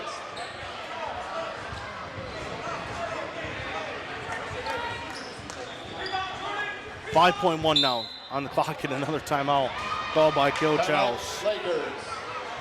Full timeout. This is their final timeout. Absolutely believe this is the right decision though by Coach House. You might as well use him now knowing that you got to make the right play. Not sure I really could tell what was going on. It looked like actually the Lakers were a little confused about what was going on there, which is odd when you consider the fact that, you know, you would think Coach House would drew up a play, either it was thrown off or just didn't work out well, but now 2 seconds have ticked off, so there's still plenty of time though. 5.1 seconds on this side of the court, still plenty of time for the Lakers to get off a realistic shot. They don't have to hit a 3, it's a tie game. They just need a 2 to win this ball game.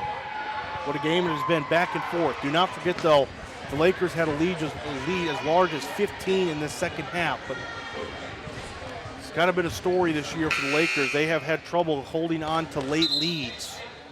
No different today. We are 5 seconds away from either a Laker 8-5 victory to put them to 8-5, to win their 3rd straight and 4th straight loss for the Cougars, or we're going to overtime for the second time between these two teams. Here we go, folks. 5.1 seconds left. Last chance for the Lakers. Tumanen, step back shot. Doesn't fall, and we are going to overtime.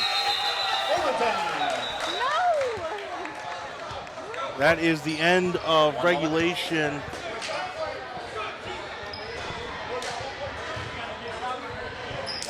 Discussion being made between the officials. Correction, a timeout was called by Kalamazoo Valley, a 30-second timeout. All right, so they're going to give Kalamazoo Valley a timeout. 0.5 seconds left. That's actually interesting.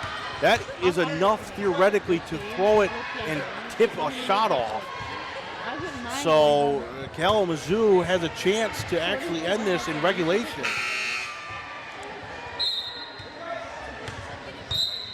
I'm getting hangry. Which is hard to believe, but if not, we're going to overtime. It's like 9 o'clock. 0.5 seconds. Kalamazoo's got to chuck this ball. And they really only can pass it in and throw it down. You would think maybe Javon Jones, Evan Marshall might be the two best options for this.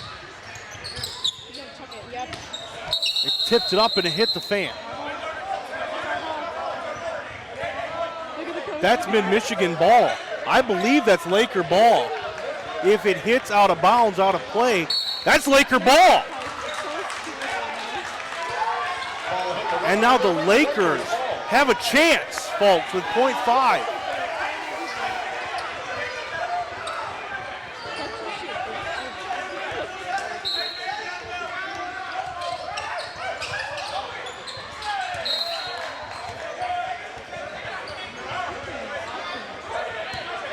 Now 0.3, folks, this is just unbelievable right now.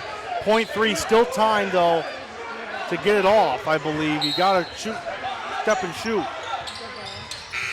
He did. Oh, they didn't count it though. They said it wasn't good. If it would have went in, they said it didn't count. And now we go to overtime. All right, we're gonna take a quick break. We're gonna take a quick break here on MAC TV at the end of regulation. 75-75.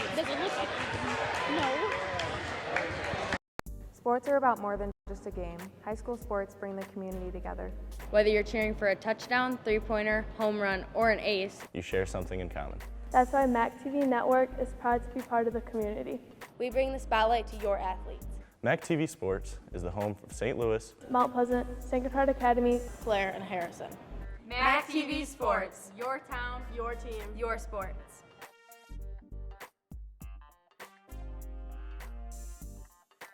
Hey, Michigan! Did you know that filling out the census means valuable education programs for your children's schools? Head Start, special education programs, and Title I for school funding all benefit from your participation in the census. And when schools benefit, your child does too. Your voice does count. So come on, Michigan, we're counting on you. Be sure to fill out your census in the spring of 2020. Everyone counts. Everyone wins. To learn more, please visit myvoicecounts.org.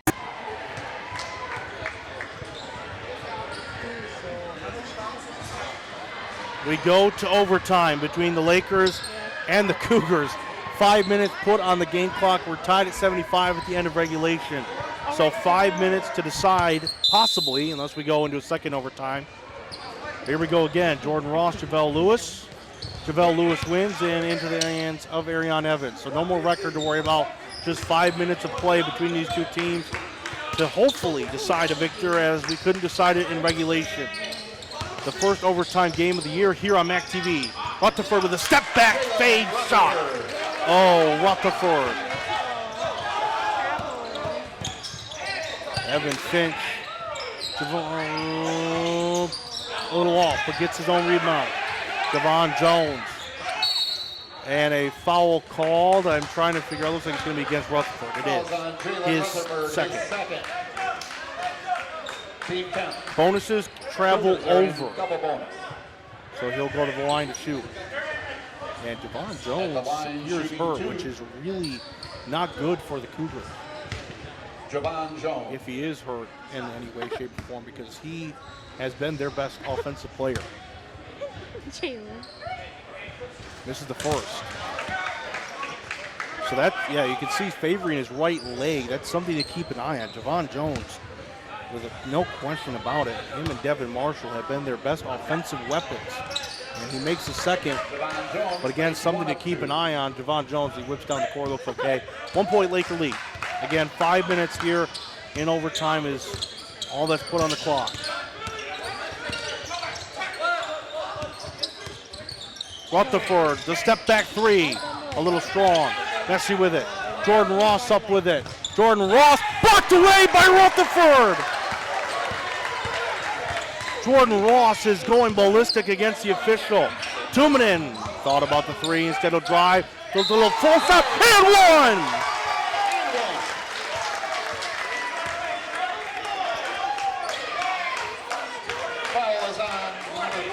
Jordan Ross still giving the official an earful. He thought there was goaltending on Rutherford. I didn't think it had touched the backboard yet. I personally thought it was a good call. I don't want to say for sure. It was hard to tell in real time, but I thought initially in real time that it did not touch the backboard. I'd be interested to go back and watch that. Tumanen with the free throw makes it a big one. 4 point Laker lead.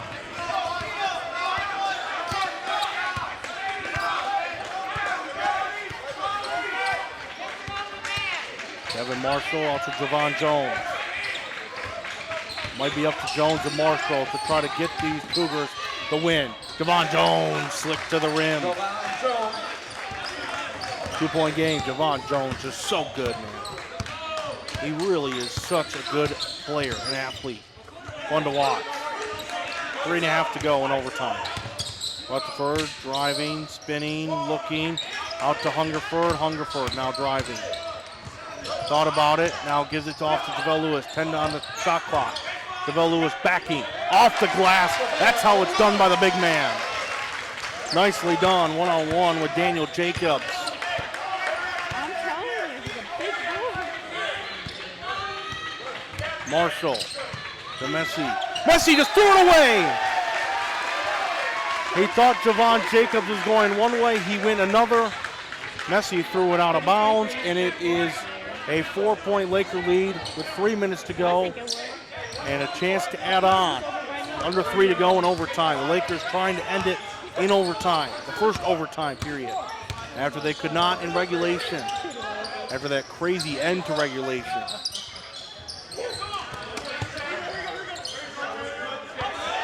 Nice job by the Lakers, just trying to find the best possible thing. You don't have to go crazy. Rutherford outside to Arion Evans for 3. Well short. Javelle Lewis, though, and shot clock violation. Shot clock violation. Didn't hit the rim, unfortunately, for the Lakers, so he had to put the shot right back up. I don't know if he actually knew if it hit or not.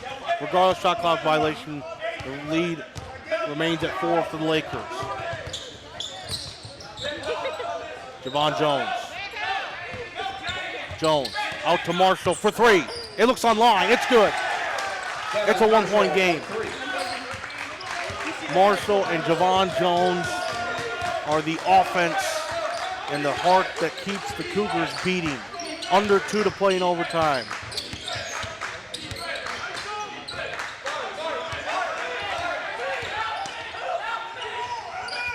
Man, this should be extra, not gonna lie. 2 minutes. This should be an extra, like, Step back, 10. 3. He hits!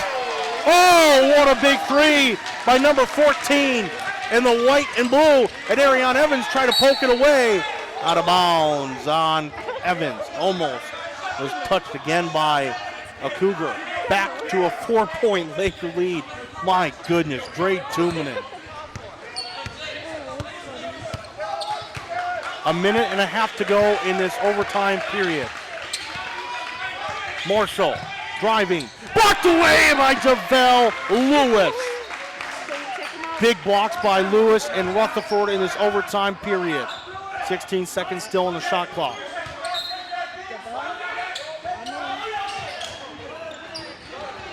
Finch down low, lost the handle, and a foul call. If that's on Javelle Lewis, it will be his 5th. It is not. Fouls on the Lakers, number 23, Called Isaac on Isaac Hungerford. That is really big, though, for the Lakers. If that would have been called on Javelle Lewis, that would have been his 5th, which would have ended his night. Finch at the line to shoot 2 big free throws. Isaac has none. He makes the first. A minute 23 to go in this first overtime regulation period. Evan Finch makes the second. It's a 2-point game. Big possession here for the Lakers. Remember, both coaches get 1 full timeout in this overtime period. That's it. Just 1 full timeout for each coach.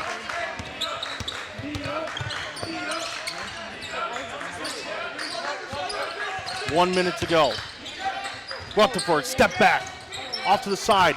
Evans can't get it, but gets it. No, they're going to say he's out of bounds. 58 seconds to go in this overtime first period, and the Cougars have a chance to tie or take the lead. Oh, wide open for 3. They lost Marshall, but he didn't connect. Javelle Lewis came down with it. Oh, my goodness. Devin Marshall was wide open. They just completely lost him. And now the Lakers can try to drain this clock. 40 seconds to go. 2-point Laker lead. If they score points here, that would be huge for the Lakers. Could be the game if they score points. Rutherford is fouled on his way up. Foul is called against Javon Jones. Javon Jones, his third. Team 8. These are so big for Jalen Rutherford. These 2 free throws. Just make one would be huge, but making both would make this game a much different one. I'm hangry. The all-time scoring leader in Mid-Michigan College history makes a big one there to make it a 3-point Laker lead. If this goes to 4, the Cougars have to try to score quickly, whether that be with 3 or 2, and then they may have to foul because the game clock off. He makes the second. 2 huge free throws for the Cougars. 25 seconds to go in this overtime period, and the Cougars will use their only full timeout of the overtime period.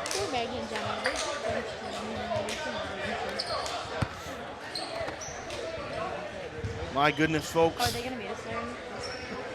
23.8 seconds left on the game clock here in this first overtime period. Oh, they already went? 87-83 Lakers after the two huge free throws by Jalen Rutherford to make this a 4-point game. How disrespectful. Now the Lakers just have to play some strong defense here, and if the Cougars do not connect on a shot, they'll have to quickly foul and send the Lakers to the free throw line and hope for the best there. Regardless of what happens tonight, record has been broken. Jalen Rutherford has become the all-time scoring leader in Mid-Michigan College history with his 16 points tonight. He needed 12 to break the record, 11 to tie. He has surely past that, and with 5 games left in the season, still to go, he's going to crush that record. It's weird. It's weird. So here we go. 23.8 seconds on the game clock. Cougars need a score. Even if it's a 2 or 3, doesn't matter. I gotta calm down. They just need a basket. They moved the table.